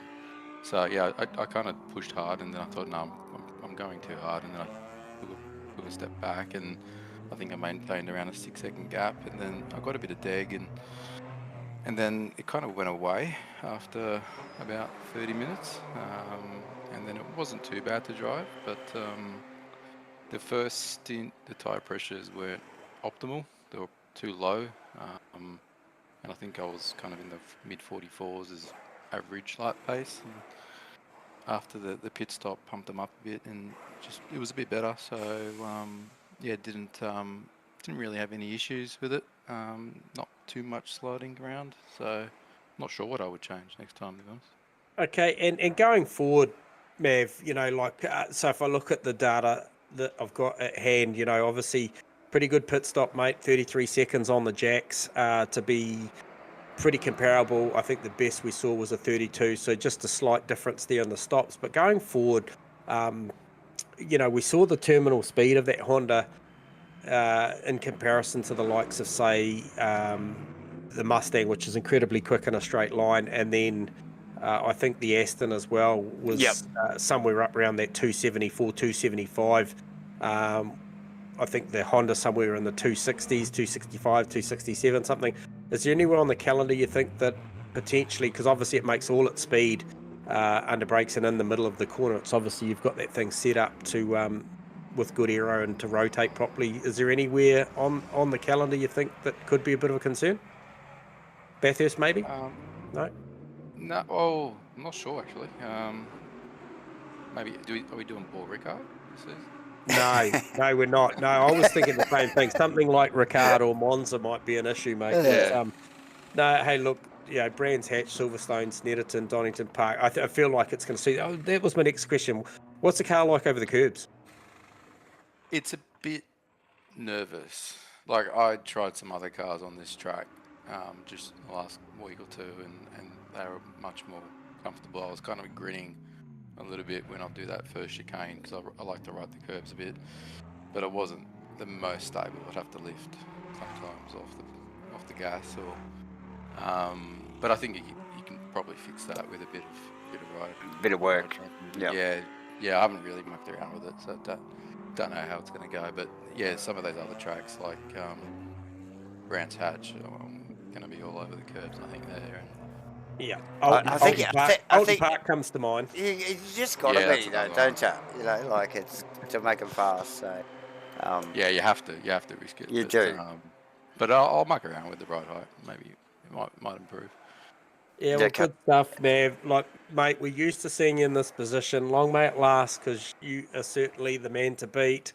And like week to week, mate, every different track throws up its challenges, and the guys behind you seem to be, you don't know who's going to step up each week. So all the best for the next one, mate. I'm sure we'll be talking to you again. Absolutely positive of it, actually. So, Well, congrats, just to keep the guys interested, I'll be away for a couple of weeks. So, okay. Oh, okay. So just so whoever's fighting for second at the moment, it's got a good chance of winning. Yep. Oh, well, best of luck. I don't know if they've spun the wheel yet, Mav, but best of luck on the voucher tonight, mate. Truly entertaining, and appreciate you having a chat with us, pal. Thank you. Yeah, thanks, guys. Thanks for the chat. Thanks for the commentating. Cheers. No problem. Cheers, Awesome. Mav. Thanks, Mav. From P1. Yes, Phil Antoon. And look, we asking the big questions straight up, aren't we, J-Man? And I sort of had a funny feeling that Mav was just trying to keep his cards close to his chest there. Yeah. And as you would expect. Yeah, it might sound like a funny question, but, guys when they're as fast and as consistent as Maverick, they often, you'll hear them talking, that they wanted more or, or something else. Wasn't doing this or thing, but clearly a picture-perfect night for Maverick. For sure, J-Man. Do you want to just send the pigeon out while I pay the bills here quickly? And look, paying the bills means we've got to thank people. We've got to thank you guys for joining us here for the live stream tonight and MATCHFIT Entertainment's broadcast with myself, Davo, and J-Man. But we've got to thank Rainlight Racing for bringing, obviously, their 2024 GT3 Season 6 to us. Round 1 tonight at Barcelona, a 2-hour race. It's been a cracking race. It's been brought to you by Simblacks, Crosscut Woodworks, True to Life Racing Designs, and Crossy 43. Hendo's in there as well. I'm going to mention your Hendo because you're right amongst it as well. But look, Simblacks, putting up some fantastic kit as a prize for this series. So you got to get involved, guys. They're going to spin the wheel at the end of the series. It's just not the winners of the series that are going to win this prize, but anybody that's involved in the series is in the draw to win. Did someone say winner? That's winner. Also, what we got going on is that at the end of every night, everybody in the race, they spin the wheel again, you get a random $50 friggin' draw, J-Man. Have we got a result tonight? Yeah, we have. So the lucky man tonight was Kenneth Worcester. Worcester, go yeah. Kenneth. Yeah, grabbed the $50 Prezi card. So well done to Ken. Well done on his race and his attendance, and obviously walks away with that $50 voucher for the night. So great time to turn up here and come and compete with these guys at Rainlight Racing. Absolutely. And be in the chance. So. Absolutely, guys. Look, that has been a cracking round tonight, J-Man. We have 9 more rounds to go. Where are we next week, my friend? So next week, we go to Brands Hatch for a 90-minute race. 90 minutes at Brands Hatch. We will be good. That will be good. We love Brands. Oh, look, it is a roller coaster, J-Man. And if round 1, what we've just watched tonight, is anything to go by, it's going to be epic as we would expect. Here at Rainlight 2024 GT3 series, guys, get involved. There's prizes, there's money, there's $50 every night. Random win. Jump on board. Discord links are in the description. Get amongst it, guys. We are gonna wrap it for the night, J-Man. It has been awesome to call it with you again. Glad to be back at Rainlight on a Monday night. Yeah, thanks, Davo. Thanks, viewers. I'll sign out now. Appreciate you all and see you back. Same place next week. See you next week at Brands.